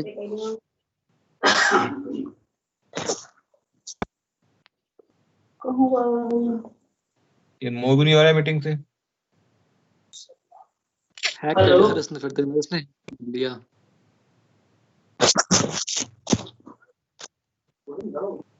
वो वहां पे है ही नहीं बेटा, अब है। हाँ जी। तो अगर जैसे अभी मैं कह रहा था ना हम लोगों से, अगर मुझे मान लो, अगर मुझे इसका हम लोग क्यों कर रहे हैं, क्योंकि इंटरफेरेंस वाले केस में मुझे पाथ रेफरेंस चाहिए। इंटरफेरेंस कब होता है, जब दो लाइट रेज जो होती हैं सेम पॉइंट से स्टार्ट हुए और डिफरेंट पाथ को फॉलो करके वो कहीं पे आके मर्ज हो जाए, तब इंटरफेरेंस होता है। तो मुझे वही कंडीशन तो है, सेम सोर्स से लाइट स्टार्ट होगी और यहाँ पे आके मर्ज होंगे कहीं पे आके, तो मुझे दो डिफरेंट पाथ मिल गए। जब पाथ डिफरेंस निकालूंगा तो मैं इंटरफेरेंस को मैं इसको कैलकुलेट कर सकता हूँ। तो मुझे पहले इसका पाथ डिफरेंस निकालना है। तो सिंपल सा फंडा है, जो बिगर पाथ है उसमें से मैं स्मॉलर पाथ को माइनस कर लूंगा। बिगर पाथ कौन से वाला है, A B plus B D plus D plus E F, ये बिगर पाथ है। माइनस करना है ए बी और बी सी को। अब चूंकि ए बी का जो पोर्शन है 2 बार आया है तो वो तो कट जाएगा, तो क्या बचेगा, बी डी प्लस डी, ये बचेगा बी डी प्लस डी बचा यहाँ पे, तो ये B D plus D plus E F. अच्छा, जो बी डी प्लस डी वाला पोर्शन है, अगर आप देखें, ये पोर्शन ऐसा पोर्शन है जो फिल्म के अंदर है, और जो ई एफ वाला पोर्शन वो कहां पर है, वो फिल्म के बाहर है। इसका अंतर है, क्योंकि जब हम लोग पाथ डिफरेंस की बात करते हैं तो पाथ डिफरेंस वाले केस में जिस मीडियम में लाइट ट्रेवल करती है उसका भी बड़ा रोल होता है, क्योंकि मीडियम के अकॉर्डिंग उसकी वेलोसिटी चेंज होती है लाइट की। तो मैंने लिखा है B D plus D plus E F bigger path, लेकिन मैं बी डी और डी को मैंने एक साथ कर दिया, क्योंकि ये पोर्शन कहां पर है, ये फिल्म के अंदर है, यहाँ पे लाइट की वेलोसिटी कम है, और ई एफ कौन सा पार्ट है, तो एयर में। इससे माइनस करना है मुझे, अब माइनस करना है मुझे बी सी। अब चूंकि बीसी को माइनस करना है, बीसी का जो पोर्शन आप देखो, आप चूंकि बीसी और ईएफ दिख रहा है आपको, जो बीसी है, जो बीसी है और ईएफ आप देखेंगे, ये एक्चुअली कोई लाइन नहीं है, ये रे है। और रे मतलब क्या होती है, वो इनफाइनाइट लॉन्ग है। रे तो इनफाइनाइट लॉन्ग है ना, तो मैं सी और एफ को पॉइंट नहीं बोल सकता कि बोलो कि बीसी में से ईएफ को माइनस कर सकता हूं, मैं कर ही नहीं सकता, क्योंकि ये तो इनफाइनाइट लॉन्ग है। तो बीसी और ईएफ जो है, क्योंकि वो इनफाइनाइट लॉन्ग है, तो मैं उनको ऐसे सब्ट्रैक्ट कर ही नहीं सकता। तो क्या करें उसके लिए, उसका रूल ये है कि मैंने यहाँ से इनको कैलकुलेट करने के लिए मैंने एक रूल यूज कर लिया, एक थ्योरम होती है। मैंने इस वाली लाइन से यहाँ से एक परपेंडिकुलर यूज किया है। ई एच या एच ई जो है परपेंडिकुलर है। इससे फायदा क्या होता है कि एक थ्योरम कहती है कि इस वाले परपेंडिकुलर के बाद, मतलब एच के बाद जो पोर्शन बचता है लाइट का, वो बचता है एच सी, वो ई एफ के इक्वल रहेगा। ये थ्योरम है। वैसे तो मैं इसको सब्ट्रैक्ट कर नहीं सकता, बट यहां इस वाले परपेंडिकुलर के बाद एच सी की जो वैल्यू है वो ई एफ के इक्वल है। तो मैं क्या करूंगा उसके लिए, इस पे अगला स्टेप में आप देखो, बी डी और डी को मैंने लिखा है इसमें। हालांकि हम उसको चेक कर चुके हैं कि बी डी और डी क्या है, वो इक्वल है। क्यों इक्वल है, क्योंकि दोनों कैसे हैं, सिमिलर ट्रायंगल की ही साइड्स हैं। तो बी डी प्लस डी अब प्लस, अब कितना ई एफ वाला पोर्शन आ गया, प्लस लिखा हमने इसमें, प्लस आ गया ई एफ। अब माइनस करना है इसमें से plus E F, B D plus DE plus E F. हमने माइनस करना है इसमें से बीसी को। अगर आप देखें बीसी जो हमारी साइड है, ये लेंथ तो हमारी मतलब कहते हैं ना कि इनफाइनाइट लेंथ है, बट मैंने बीसी को 2 पार्ट में डिवाइड कर लिया। कैसे, बी एच और एस सी। तो I can write B H plus H C मैंने कर दिया। उससे क्या फायदा होगा, उससे फायदा क्या होगा कि मैं इसमें से एक पोर्शन को मैं चाहूं तो कट कर सकता हूं। मतलब कौन सा पोर्शन से कट होगा, ये जो मैंने लिखा है वाला स्टेटमेंट, इसमें कौन सा पोर्शन ऐसा जो कट हो जाएगा, सर एच सी और ई एफ। एच और क्यों कट होगा, क्योंकि थ्योरम है, उस थ्योरम के हिसाब से अगर 2 लाइट रे पैरेलल हैं, अगर 2 लाइट रे पैरेलल होती हैं तो इस परपेंडिकुलर के बाद उनकी साइड भी ही इक्वल होती है। इसका मतलब एच सी जो है वो ई एफ के इक्वल है। ठीक है, तो बी डी प्लस डीई के बाद क्या बचा है, बी एच बच गया। यहाँ पे मैं चाहूं तो मेंशन कर सकता हूं कि भाई एच सी जो है, H C is equals to E F, मैंने यूज कर लिया।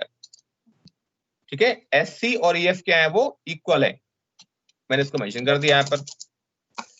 तो ये एस सी से ई एफ कट हो गया, तो क्या बचा, B D plus DE minus B H. ये पोर्शन फिल्म के अंदर है, आप देख लो यहाँ पर, ये पोर्शन फिल्म के बाहर है। फिल्म के बाहर जो रिफ्रैक्टिव इंडेक्स वैल्यू होती है वो 1 होती है। यहाँ पे जो फिल्म है उसके अकॉर्डिंग म्यू की वैल्यू होगी। फिल्म किस मटेरियल से बनी हमको नहीं पता, तो मैंने उसके प्लेस पर सिंबल म्यू यूज कर लिया है। यहाँ पे म्यू क्यों नहीं आया, क्योंकि यहाँ म्यू की वैल्यू 1 हो गई एयर वाले केस में, ठीक है। तो मैंने यहाँ पे सिंबल म्यू लगा दिया है यहाँ पे। अब mu BD plus DE minus BH हो गया। अब चूंकि BD और D आप देखो यहाँ पर, जो BD है और D है वो इक्वल है। क्यों इक्वल है? क्योंकि हमने वेरीफाई किया था कि भाई जो दो ट्राइंगल हैं BDN और EDN वो सिमिलर ट्राइंगल हैं। अब चूंकि ट्राइंगल सिमिलर हैं तो उसके हिसाब से BD और D भी इक्वल होंगे। तो मैं BD और D को चाहूँ तो मैं ऐड कर सकता हूँ। ये क्योंकि इस वाले क्वेश्चन के अंदर जो आंसर हमने किया हुआ ना, ये हमने कहीं से कॉपी किया एक्चुअली। तो इस वाले में जो थोड़ा मेथड अलग है, थोड़ा डिफिकल्ट भी है और थोड़ा शॉर्टकट भी है। तो मैं आपको बहुत सिंपल मेथड बताऊंगा इसको उसमें। तो BD प्लस D अगर मैं ऐड करूंगा तो हो जाएगा डबल 2 म्यू BD। मैंने क्या बोला? मैंने बोला BD और DE क्योंकि इक्वल है, BD और D इक्वल है, तो मैं इसको 2 म्यू BD बोल सकता हूं ऐसे।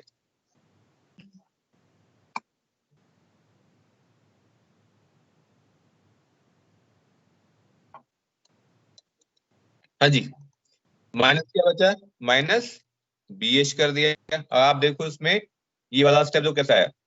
मैंने बोला BD और DE क्योंकि इक्वल है तो उसको मैंने सम कर लिया। एज BD इक्वल्स टू है DE, तो मैंने उसके प्लेस पे क्या यूज कर लिया?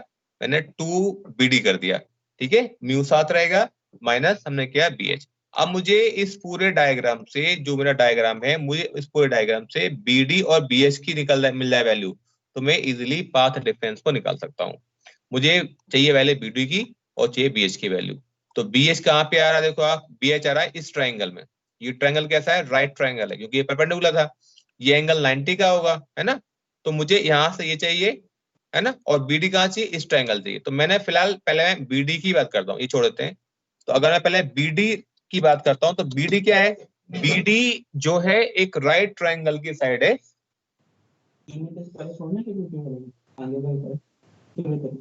अभी टाइम कितना हुआ है? ठीक है। हाँ जी, जो BD है ना वो राइट ट्राइंगल BDN की साइड है, इसकी साइड है। और हमने अभी उसकी वैल्यू फाइंड की, देखो लिखा हुआ है। हमने यूज किया ट्राइंगल के अंदर ना cos यूज कर लिया, तो BD कितना आया था?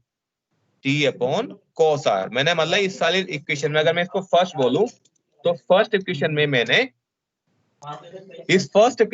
BD की वैल्यू फाइंड कर ली। कैसे फाइंड की? मैं ज्योमेट्री यूज की, मैंने यूज किया cos R से। मैंने बोला क्योंकि ये राइट ट्राइंगल है, इस राइट ट्राइंगल में ये एंगल 90 का है, ये एंगल R होता है। cos R यूज किया, बेस अपॉन हाइपोटेन्यूज, BD की वैल्यू T/cos R आएगी। Let's say this one is called second equation, ठीक है। फर्स्ट ये हो गई, सेकंड ये हो गई। अब फर्स्ट में BD तो आ गया, अब चाहिए मुझे BH। BH कहां से आएगा? अगर आप देखो BH जो है वो भी एक राइट ट्राइंगल की ही साइड है, ठीक है। BH जो है वो राइट ट्राइंगल की साइड है। तो ये राइट ट्राइंगल में आप, ये एंगल 90 का है, इसका मतलब अगर मैं इसके सामने के साइड B की बात करूंगा तो क्या बनेगा? ये एंगल 90 का है ना, तो ये बन गया इसका हाइपोटेनियस। B क्या है? इसका हाइपोटेनियस है, ठीक है। और ये इसके एंगल सामने ये क्या बन गया? ये परपेंडिकुलर है, तो ये परपेंडिकुलर बन गया, ये बेस बन गया, और ये क्या बन गया? हाइपोटेनियस, ठीक है। परपेंडिकुलर, बेस, और ये बन गया हाइपोटेनियस, ठीक है। अब ये बताओ, ये हमने I यहाँ कैसे लिखा? किसको आइडिया कि I कैसे आ गया यहाँ पर एंगल? बहुत सिंपल है, सोच के बताओ मुझे, ये एंगल I कैसे बन सकता है? दिख रहा है आप लोगों को? BEH सॉरी, जो एंगल BEH है वो I कैसे आया? हाँ बताओ बेटा। सर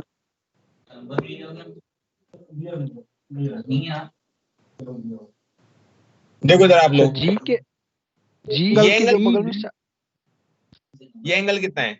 ये वाला, केवल ये वाला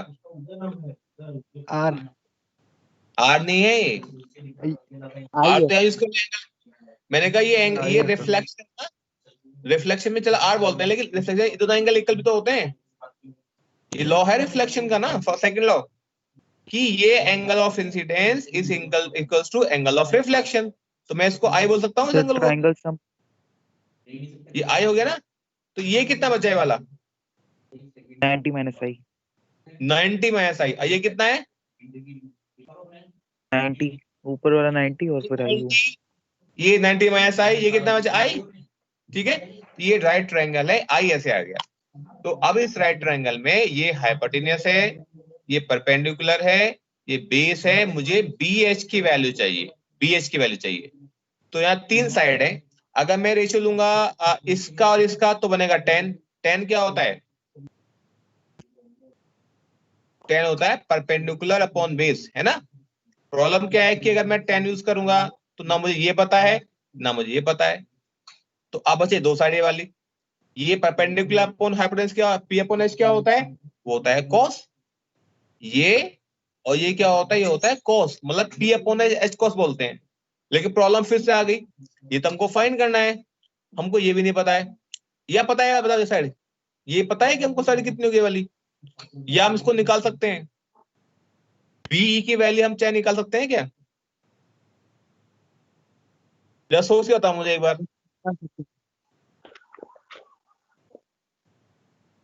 अगर मैं इन दोनों का रेशियो यूज करूंगा तो साइन बन जाएगा, इसको यूज करूंगा, साइन बन सकता है, लेकिन मुझे पहले BE की वैल्यू चाहिए। BE की वैल्यू 2t sin r होगा। सर HP की वैल्यू है, HP की वैल्यू निकालनी है हमको। तो मैंने सोचा कि मैं इसका रेशियो ले लूं, P और H का रेशियो ले लूं, cos साइन बन जाएगा। समस्या क्या है, मेरे पास BE भी नहीं है और BH मुझे निकालना है।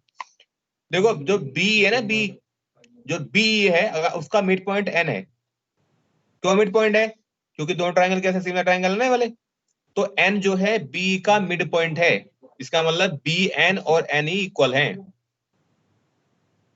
BN and NE both are equal है ना। तो जो वैल्यू BN की आएगी उसका डबल कर देंगे, तो क्या बन जाएगा, B बन जाएगा। तो अब मुझे बताओ इस ट्रायंगल में से BN की वैल्यू कैसे आ सकती है, इस ट्रायंगल में से, राइट ट्रायंगल है, मुझे BN निकालना है, ये तो R होता है, R है ना, BN ND और BD, तो मुझे ये निकालना है। तो अब देखो मुझे ये निकालना है, मुझे इस फायदा यह है कि मुझे इस ट्रायंगल में ऑलरेडी एक साइड मालूम है, कौन सी वाली, ND, वो T के इक्वल है। तो अगर मैं इस T का रेशियो लूं इसके साथ में, ये है हमारा परपेंडिकुलर, जो कि एंगल के सामने R एंगल होता है, ये परपेंडिकुलर है, ये बेस है, अगर मैं 10 यूज कर लूं तो मुझे BN मिल जाएगा, और BN का डबल क्या बन जाएगा, B हो जाएगा। तो इसी ट्रायंगल में देखो आप, अगेन मैंने यूज किया 10R यूज किया, 10R इक्वल्स टू क्या होता है, 10 का फॉर्मूला क्या होता है, परपेंडिकुलर। तो कितना परपेंडिकुलर है, BN, यस सर, अपॉन कितना आएगा, ND, ठीक है। यहां से मैं चाहूं तो मैं BN की वैल्यू निकाल सकता हूं, BN कितना आएगा, ND 10R, इतना आएगा ना, और ND कितना है, ND कितना है, T है, ND बराबर BN बाई 10R। तो हाँ, तो यहां से अगर मैं BN की वैल्यू फाइंड करूं तो आएगा T 10R, आगे वैल्यू इसकी, तो B कितना होगा, 2T 10R, 2 कितना आएगा, 2T स्मॉल t 10R। मैंने इसकी वैल्यू फाइंड कर ली, let's say this one is stapler अंदर हो, 2T 10R की वैल्यू आ गई। तो मैंने यहाँ से B की वैल्यू निकाल ली, तो मैंने A के ट्रायंगल से मैंने इसकी वैल्यू निकाल ली, हम चाहें तो लिखते हैं अगेन,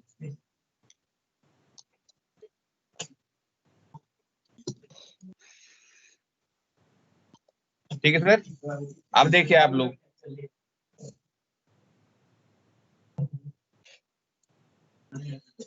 अब मेरे पास B की वैल्यू है, अब आते हैं उस ट्रायंगल में, in right triangle BEN, right triangle BEN, अब देखो इसको, इन ट्रायंगल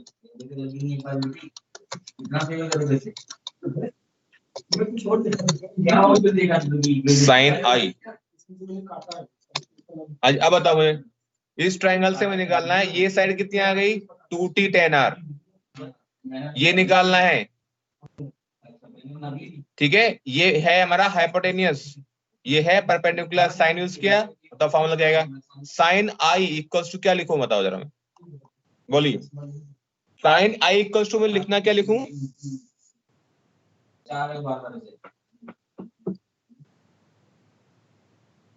इस ट्रायंगल में लिखा, इस ट्रायंगल में मुझे साइन आई यूज करना है। एंगल के सामने की साइड होती है परपेंडिकुलर, ये 90 के सामने की साइड होती है हाइपोटेनियस, तो साइन आई कितना होगा, जल्दी बोलो।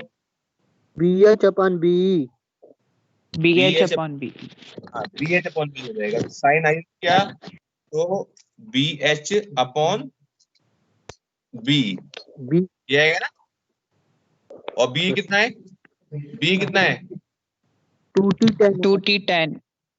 तो यहाँ करना चाहो तो इसके वैल्यू पुट कर सकता हूँ इसमें।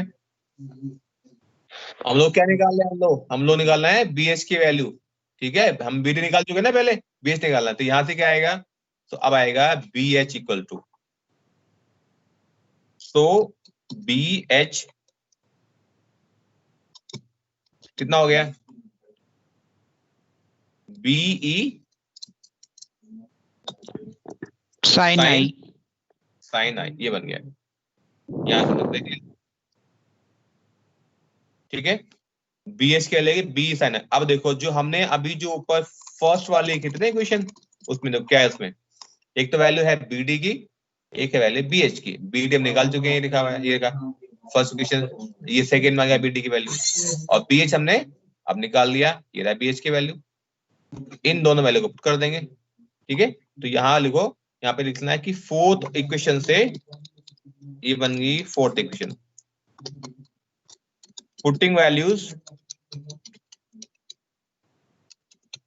फ्रॉम इक्वेशन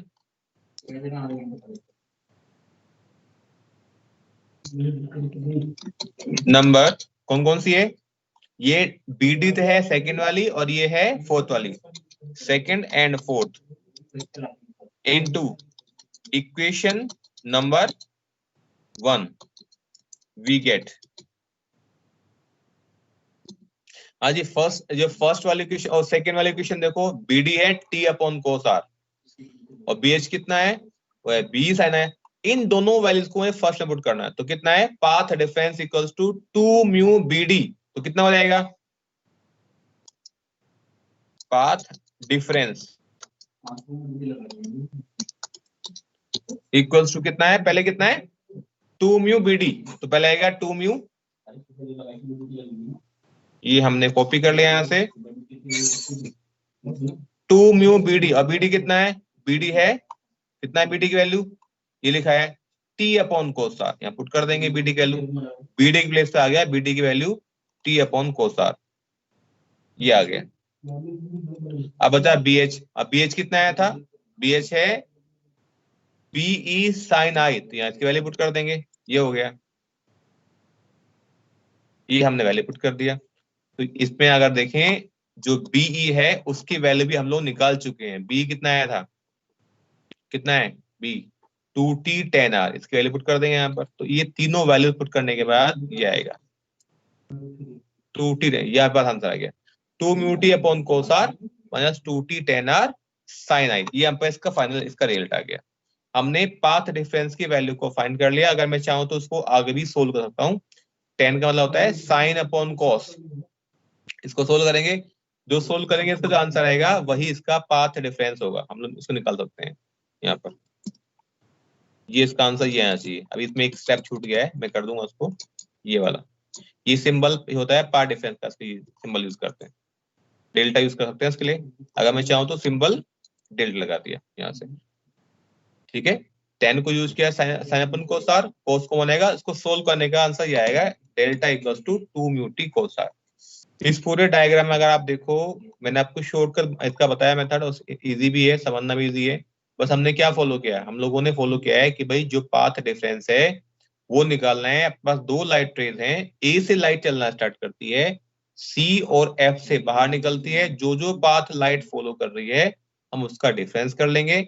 सिर्फ ये याद रखना है कि कौन सा पाथ ऐसा है जो फिल्म के अंदर आ रहा है और कौन सा ऐसा जो एयर में। जो पाथ फिल्म के अंदर आएगा वहां हमें उसको म्यू से मल्टीप्लाई कर देना है केवल। बाकी सारा जो है ये आएगा, हमने सिंपल इसमें जो है ना ज्योमेट्री यूज की है और ट्रायंगल लेके मैथमेटिक्स लेके हमने उसको वैल्यू निकाल ली है। तो अगली बार जब अगली क्लास आपकी होगी हम उसको डिस्कस करेंगे अगली क्लास में कि कैसे कर सकते हैं।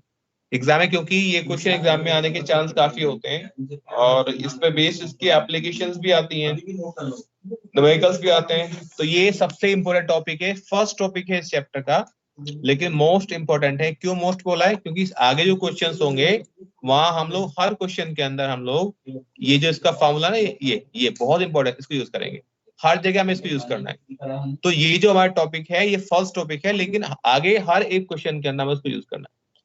ठीक है, तो आज इतना रखते हैं। कल फिर अगर नेक्स्ट क्लास में लोग चेक करते हैं कितना कर पाएंगे। कल मॉर्निंग में आप लोगों का टेस्ट भी है फिजिक्स का। ठीक है, आप लोग जब टेस्ट देंगे अपना तो हम तो कोशिश करें कि माइक्रोसॉफ्ट टीम पे ही आपका टेस्ट लेंगे। आपका टीम में तो आप लोग सब लॉगिन किया है ना, तो आपको हम लिंक शेयर कर देंगे व्हाट्सएप पे। तो हमारा जो फॉर्म है, एक्चुअली फॉर्म दो प्राइस से बन सकते हैं। एक तो होता है गूगल फॉर्म जो आपने कल एग्जाम दिया होगा, एक होता है MS टीम फॉर्म। तो MS टीम फॉर्म में सेम प्रोसेस है, आपने कुछ नहीं करना, आप सबमिट करना, आपको तुरंत उसका आंसर मिल जाएगा। उसमें मतलब प्रोसेस बिल्कुल आपके लिए सेम ही है। MS टीम में फायदा क्या होता है कि जो बच्चे अपने कॉलेज के हैं वही उसे कर पाएंगे, चाहे मैं लिंक कहीं भी शेयर कर दूंगा, लेकिन जो बच्चे अपने कॉलेज में रजिस्टर्ड हैं वही बच्चे उसका आंसर कर पाएंगे। तो मैं कोशिश करूंगा कि हम लोग MS टीम पे ही करेंगे। ठीक है, तो सुबह 10 से 11 आपका टेस्ट होगा। अगर टाइम लिमिट है उसमें 10 बजे ही खुलेगा, उससे पहले नहीं खुलेगा। ठीक है, 10 बजे शार्प आपके पास लिंक में शेयर कर दूंगा, लेकिन जो आपका आंसर का जो प्रोसेस है वो 10 बजे स्टार्ट होगा और 11 बजे खत्म हो जाएगा। और एक बच्चा दोबारा इसको रिस्पॉन्ड नहीं कर सकता, एक बार आपने आंसर सबमिट कर दिया तो वो एडिट नहीं होगा। ठीक है, तो ध्यान से करना। चलिए फिर मिलते हैं हम लोग next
Sir, you are muted.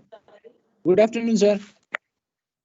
Good afternoon बेटा, 2-3 मिनट में शुरू कर रहा हूँ, अभी कंप्यूटर में प्रॉब्लम आ रही थी थोड़ी। बिल्कुल सर, बिल्कुल बिल्कुल एकदम take your time sir. Audible? Yes sir, you are audible. We are waiting for you. Okay, thank you. 2 minute wait कर लो।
आ रही है? यस सर, आ रही है सर। ग्लिच है सर, थोड़ी कम आ रही है। बेटा कल कौन सा टॉपिक चल रहा था हमारा? Sir phasor diagram. Sir, addition and subtraction of alternating quantities. Phasor diagram के Phasor बाद diagram. Addition and Yes, sir, subtraction का addition कुछ कराया था बेटा मैंने? Yes sir, addition Yes, sir, एक question. एक क्वेश्चन कराया था। जी sir. लिखिए, नेक्स्ट क्वेश्चन लिखिए।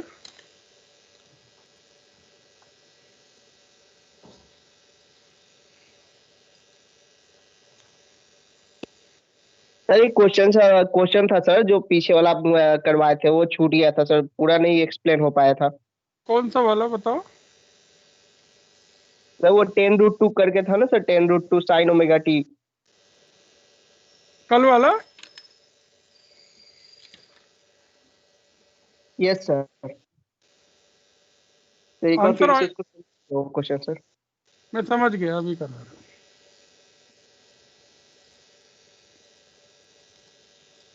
यही वाला था ना, आई था ना उसमें? Yes sir.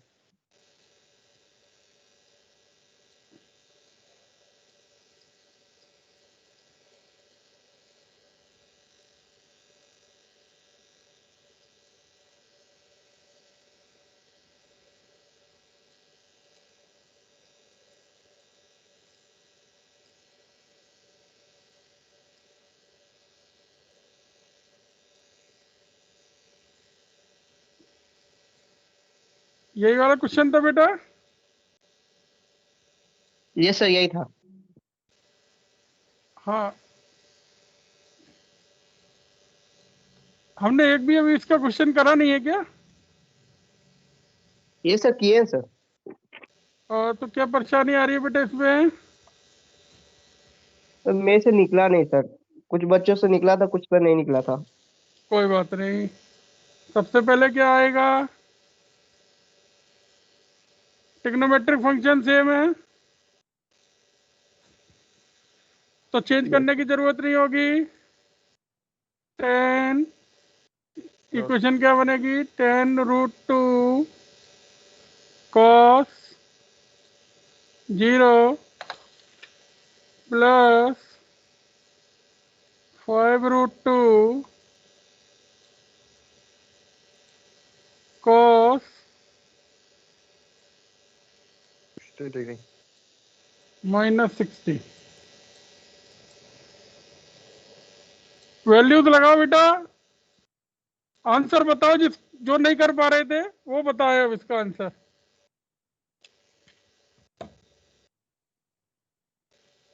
बताओ आई cos थीटा कितना आएगा?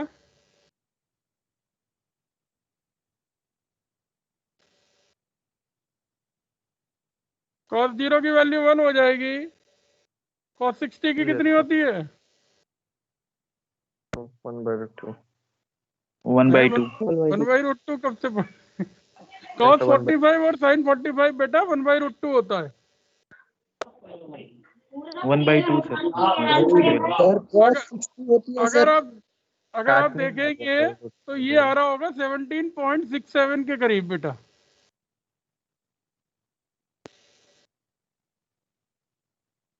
सौरभ राज, ये सर आगे सर 17.67 है। अब दूसरा क्या करेंगे procedure? I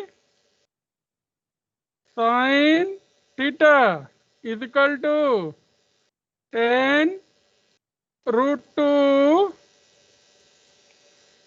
sign 0 plus 5√2 sign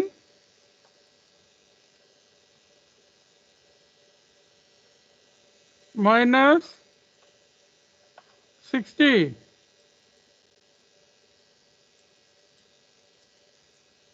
is equal to, यही होगा बेटा। Yes sir.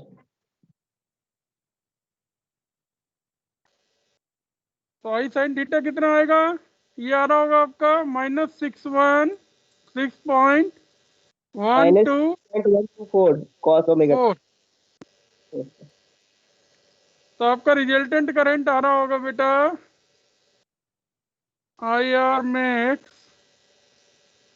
जो आ रहा होगा वो आ रहा होगा आपका 18.708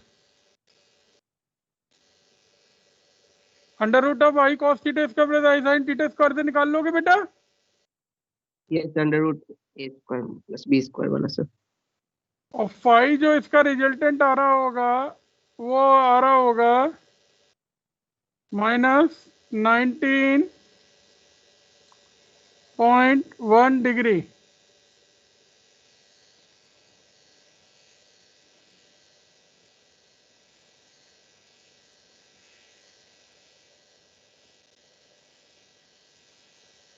तब इक्वेशन बन रही थी वो 18.708 sine of omega T minus 19.1 degree.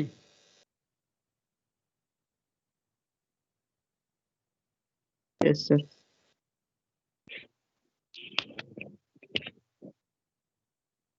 ठीक है ना बेटा? Yes sir.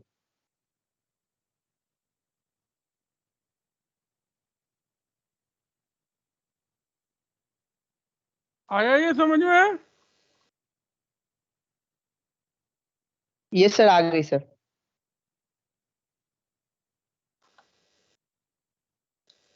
नेक्स्ट क्वेश्चन पे चले। Yes sir.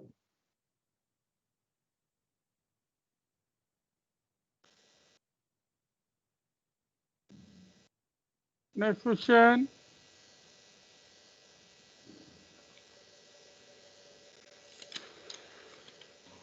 सर हाँ बोलो।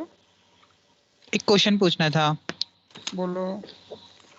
स्क्वायर वेव फॉर्म का फेजर डायग्राम बन सकता है? हाँ? स्क्वायर वेव फॉर्म का फेजर डायग्राम क्या बनेगा बेटा? मैक्सिमम ही रहेगा। Okay sir. नेक्स्ट क्वेश्चन बोलूं क्या? यस सर बोलिए। Yes sir.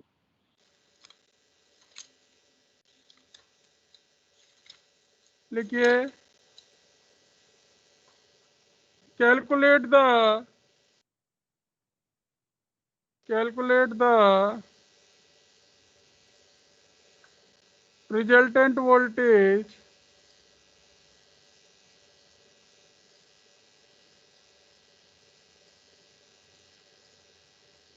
for the EMFs given.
करिए बेटा।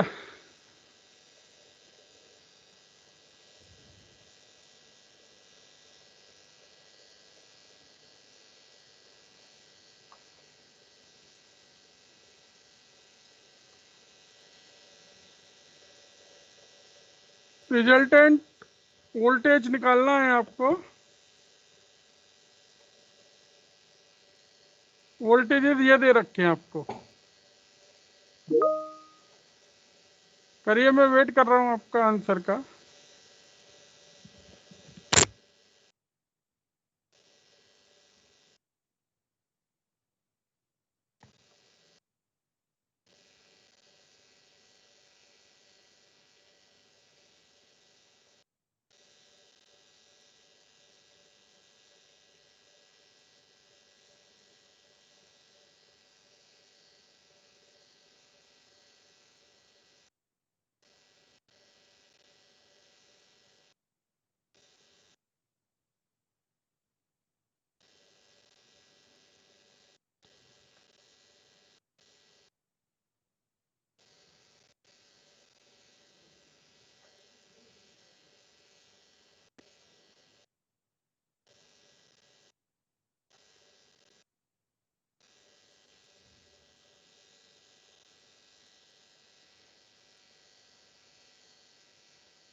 किसी का आंसर आए तो बताना। सर हाँ, एक बार बता दीजिए E5 को कन्वर्ट कैसे करेंगे साइन में। अच्छा ये बता देता हूँ। अब देखिए, पहले E3 को कन्वर्ट करना पड़ेगा। E3 तो हो गया सर। क्या होगा? Sine of 15 sine omega t plus 90 plus 90 minus क्यों नहीं होगा? सर मैग्नीट्यूड पॉजिटिव है इसलिए। मैग्नीट्यूड पॉजिटिव है, और अगर ओमेगा टी माइनस 5/2 करोगे तो भी माइनस का आएगा। Yes sir. अब देखो बेटा, E5 पे आइए। E5 पे देखिए, ये बेसिकली पूरी वैल्यू cos थीटा है बेटा, ठीक है। Yes sir. इसको कन्वर्ट करना है साइन में, तो ये हो जाएगा 25 sine omega T plus 2 5/3 plus 5/2। ठीक है बेटा। Yes sir. देख लीजिए sine 90 plus theta cos theta के बराबर आ गया कि नहीं। थीटा कितना था हमारा? Yes, sir. Omega T plus 2 पाई/3।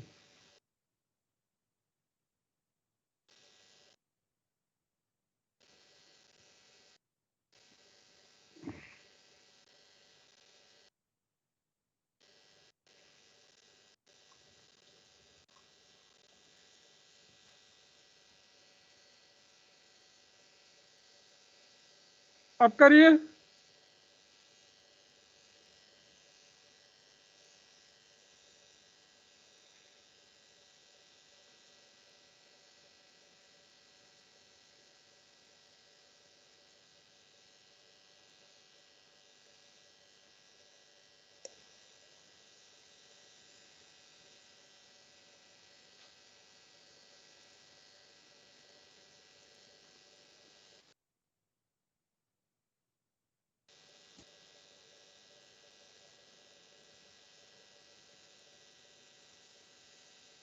जो लोग लेट एंट्री कर रहे हैं बेटा, सब दिख जाते हैं।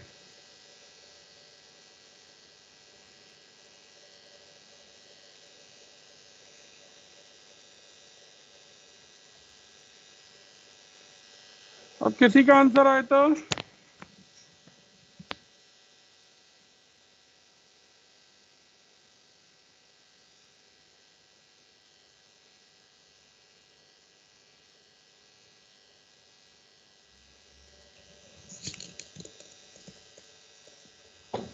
Sir, B result in 34.0558. हैं? 34.558. 30 4.0558. नहीं बेटा, गलत। सर 12.3 आ रहा है सर। 12.056 आएगा। सर 12.46 आ रहा है सर। 12.056 वैल्यू उसकी वजह से हो सकता है आपका आ रहा हो।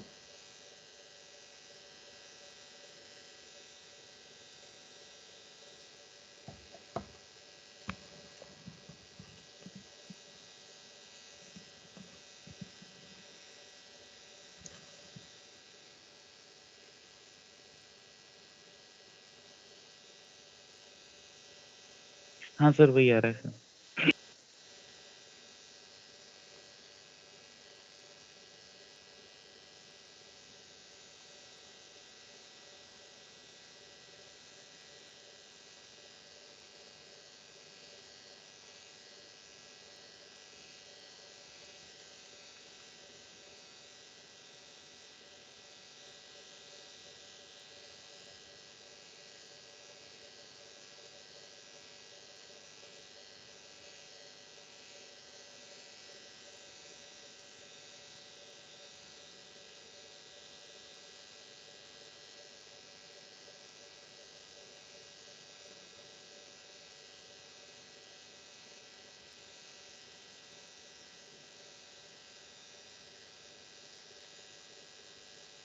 ये कितना हो जाएगा?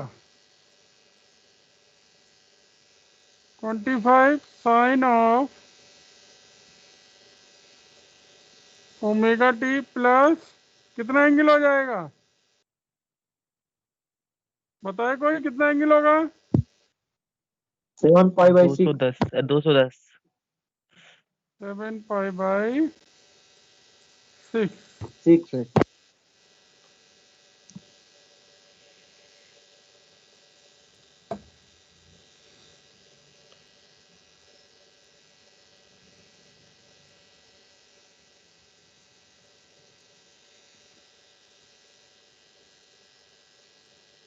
E cos theta is equal to 20 cos 0 plus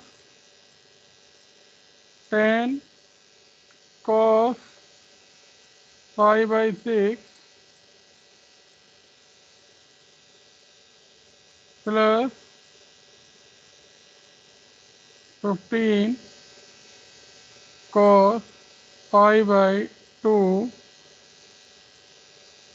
plus 10 cos minus pi by 3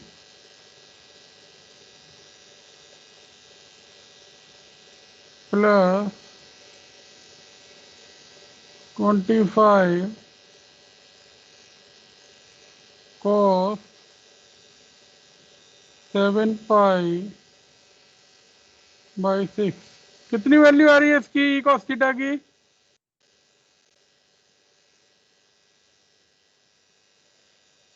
कितनी वैल्यू आ रही है cos थीटा की?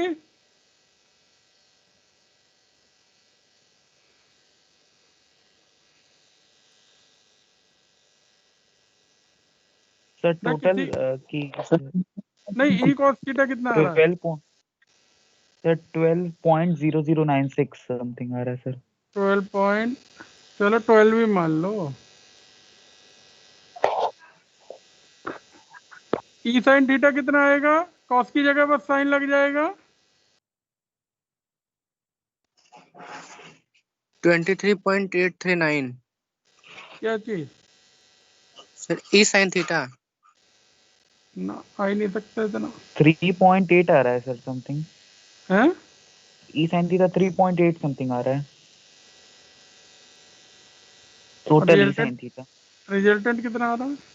√151 समथिंग आ रहा है, यानी 12 पॉइंट समथिंग सर, मतलब 12.56 क्या। बाकी लोग भी करें, अनसॉल्व है ये सवाल। मुझे बताएं ई साइन थीटा कितना आ रहा है?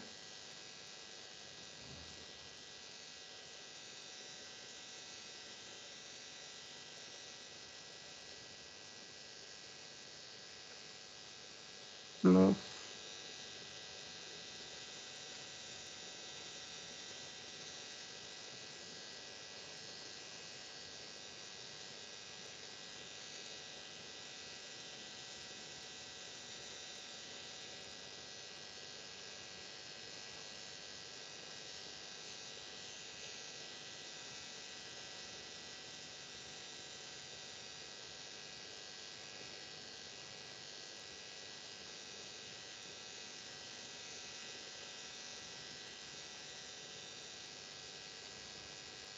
कितनी वैल्यू आ रही है इसकी?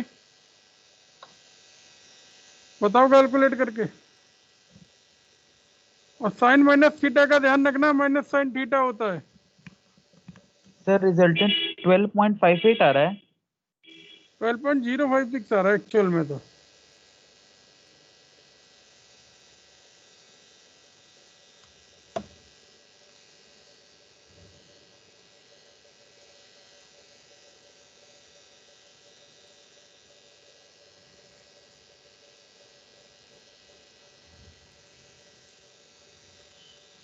ई साइन थीटा कैलकुलेट करके बताओ बेटा कितना आ रहा है?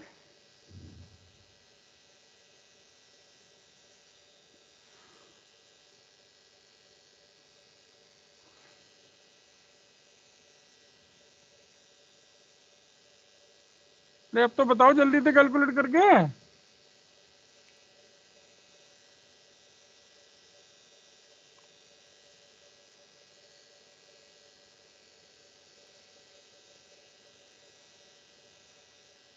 सर 3.83। सबका यही आ रहा है? बाकी लोग सो गए क्या? यही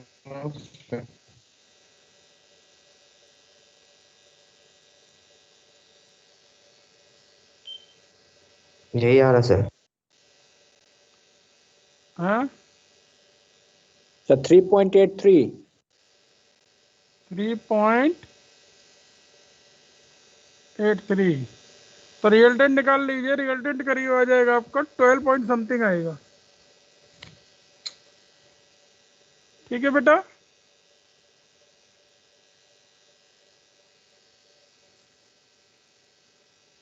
हो जाएगा।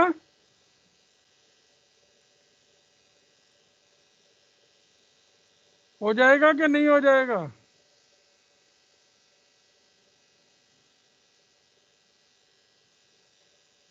आज बोल नहीं रहा कोई भी, क्या बात है?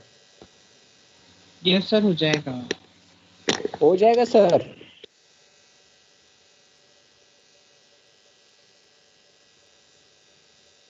नेक्स्ट क्वेश्चन पे चले। Yes sir.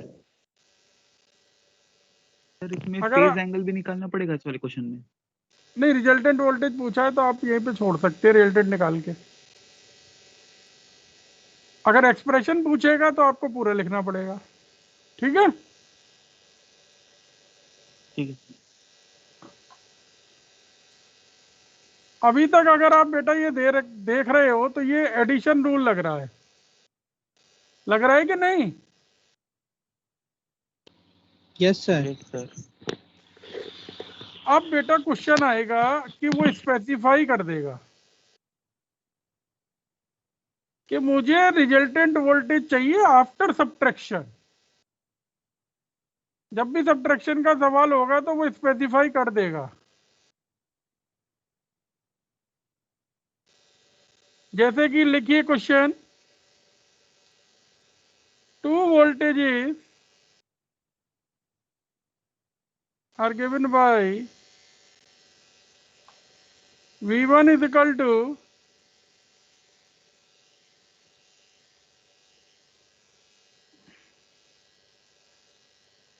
V2 is equal to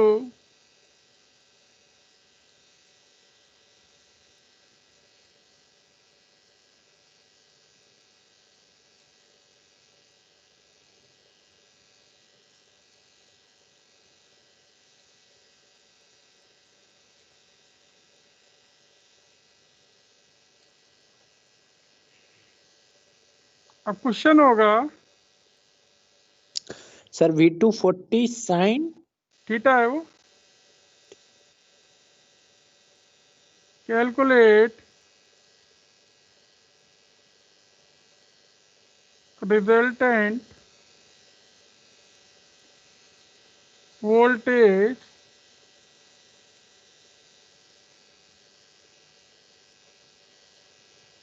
after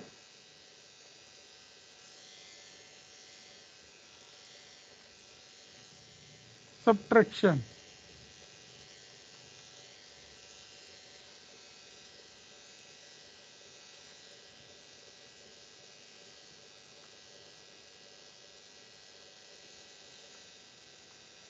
अब बेटा ये तो 2 वोल्टेज हैं, अगर 10 वोल्टेज हो तो सब्ट्रैक्शन में कहां पर चेंज आएगा बताइए?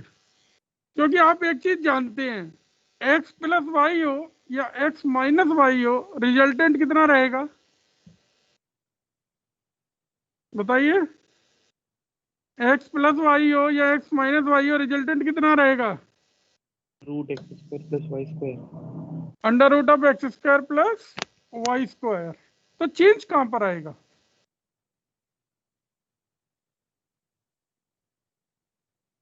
सर फेज एंगल नहीं। फेज एंगल पे भी कोई चेंज नहीं आएगा, वो वही निकलेगा tan इनवर्स से।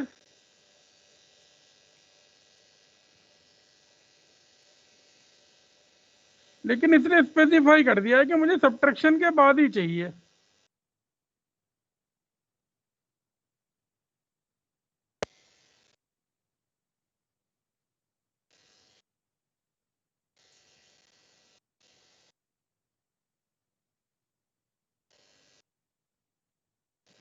बताए, कोई बताए कहां पर आएगा बेटा चेंज?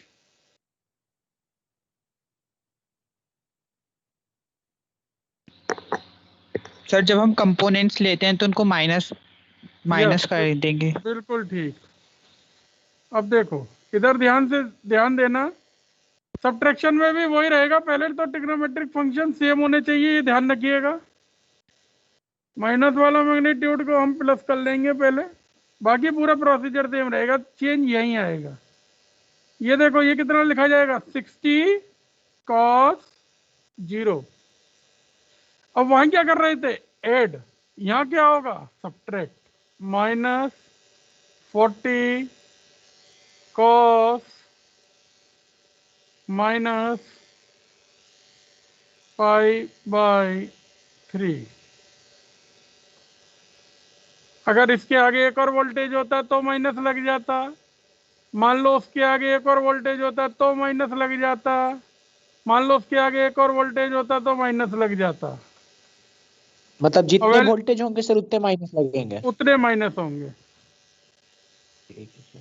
हर कंपोनेंट ऐड कर रहे थे ना, अब सब्ट्रैक्ट करेंगे।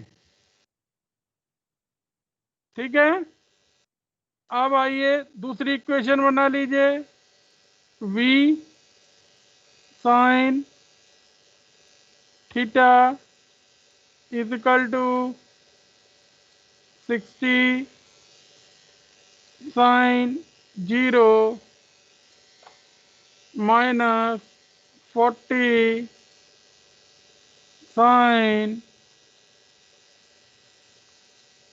minus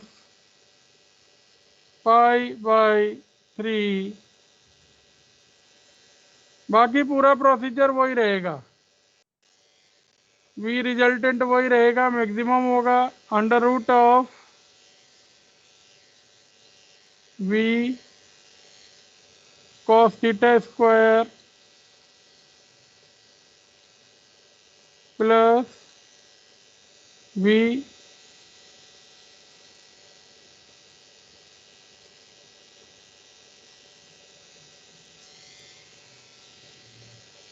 और रिजल्टेंट होगा फेज एंगल आपका tan इनवर्स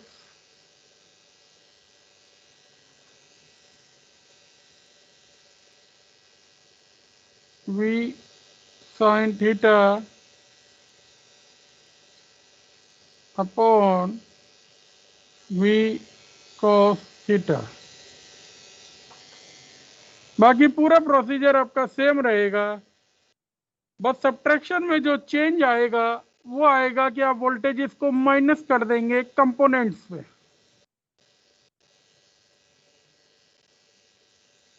आया समझ में, आंसर निकालिए इसका। 20.001 क्या चीज सर, वी रिजल्टेंट रिजल्टेंट आ रहा है आपका 52.5। 52.91। देखो कहां पर गलती हुई है।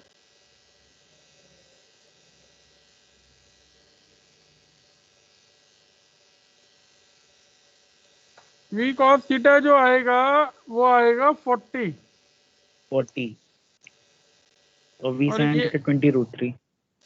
34.64 वही 20√3।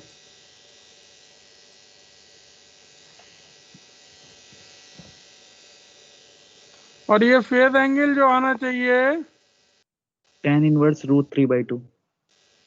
40.89 डिग्री।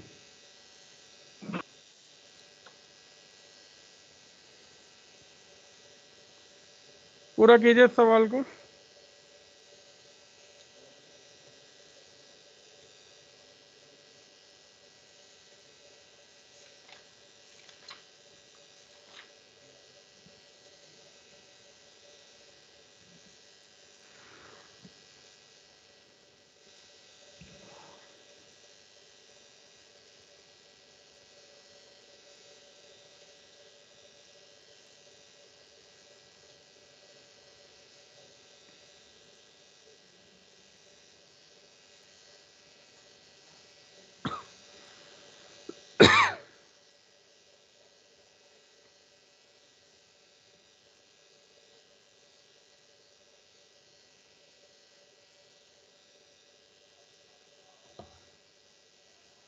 नेक्स्ट चले, नेक्स्ट क्वेश्चन पे चले। Yes sir. यस नोट कर सर। लिया, नोट कर लिया ये। यस सर, आंसर आ गया। यस सर, हो गया।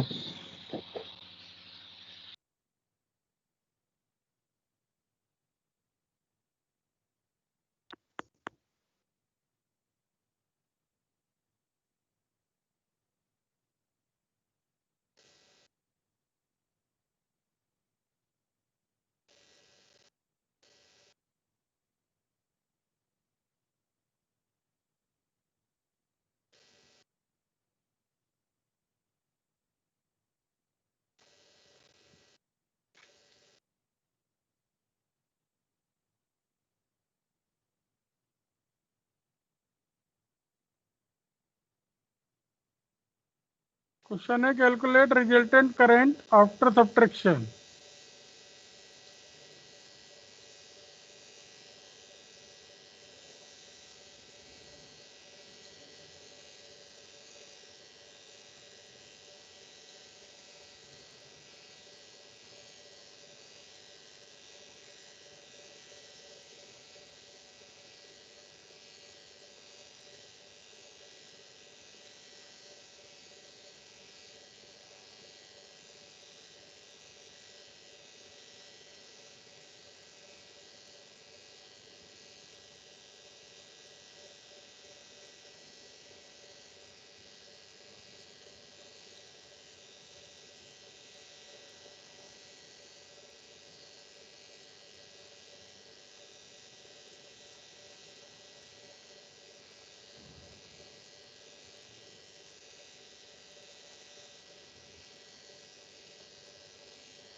करिए।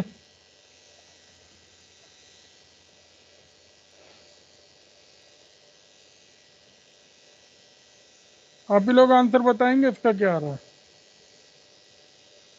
सेम आना चाहिए सबका।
किसी का answer? Sir 15.06 with I resultant. Check करो बेटा, ये एडिशन का है, थोड़ा सवाल है, देखते हैं सबका कॉमन आंसर आएगा तब पता चलेगी।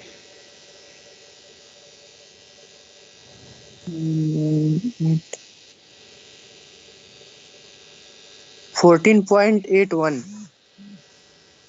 15.81 एक आंसर आया। कितना आया था? 15.06. हाँ, तो ये तो आसपास आंसर एम्पियर। हो सकता है वैल्यूज की वजह से।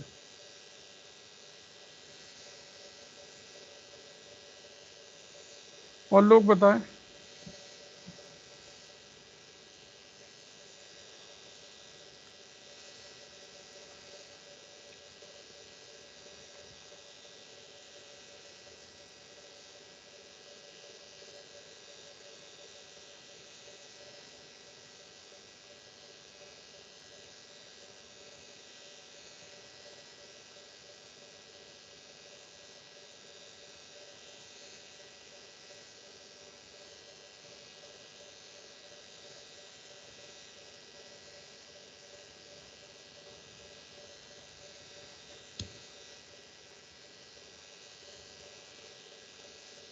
कितना आ रहा है आई कॉस थीटा? कॉमन बताइए कितना आ रहा है आई कॉस थीटा? -2.23. कितना? -2.23. यही आ रहा है। Yes sir. Yes sir. और आई साइन थीटा कितना आ रहा है? 14.98. 14.98। हाँ, तो ये तो ठीक है, इतना रिजल्टेंट नियर अबाउट हो सकता है। तो आई रिजल्टेंट कितना आ रहा है? 15.145. 15.145 15.1 के करीब मान लेते हैं एम्पियर।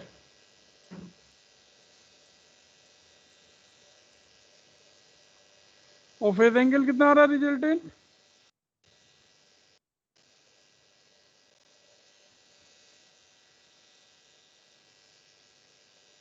रिजल्टेंट फेज एंगल कितना आ रहा है?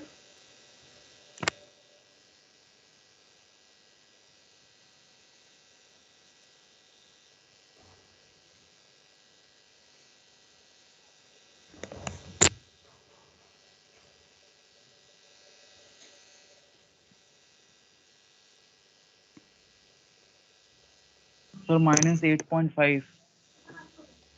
8.511. औरों का भी यही आ रहा है क्या? किसी और का आया?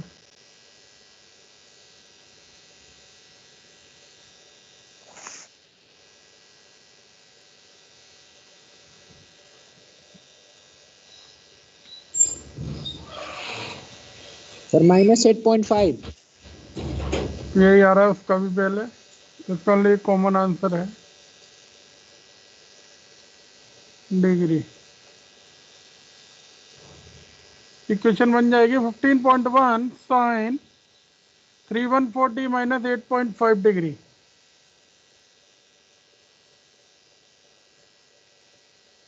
वैसे आपसे रिजल्टेंट करंट ही पूछा था, लेकिन मैंने पूरा फाइआर वो भी निकलवा दिया है।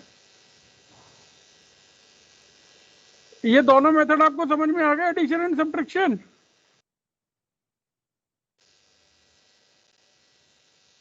Yes sir. औरों को आएगी नहीं समझ में? Yes sir. ये बेटा आप रिवाइज कर लेना। Okay sir. ठीक है। अब मंडे को जो टॉपिक स्टार्ट होने वाले हैं वो आरएलसी सर्किट आप लोगों ने पढ़ा होगा। Yes sir. अब वहां पर तो आप रटे आए थे, यहाँ पर हर चीज का प्रूव होगा। ठीक है। Okay sir. Okay sir. Okay बेटा।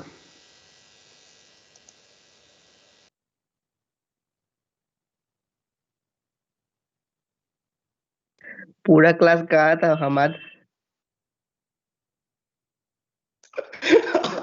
पबजी खेल रहे भाई। मैं तो बिग बैश देख रहा था। क्या बोल रहा है? अरे पबजी कौन खेल रहा हूँ चला भाई। रहा होगा भागने का इनके। बच्चों कौन पबजी खेल रहे हो? कौन चूतिया था पबजी खेल रहा था पहले बताओ, कौन चूतिया था सामने आप? What is this, Dinesh?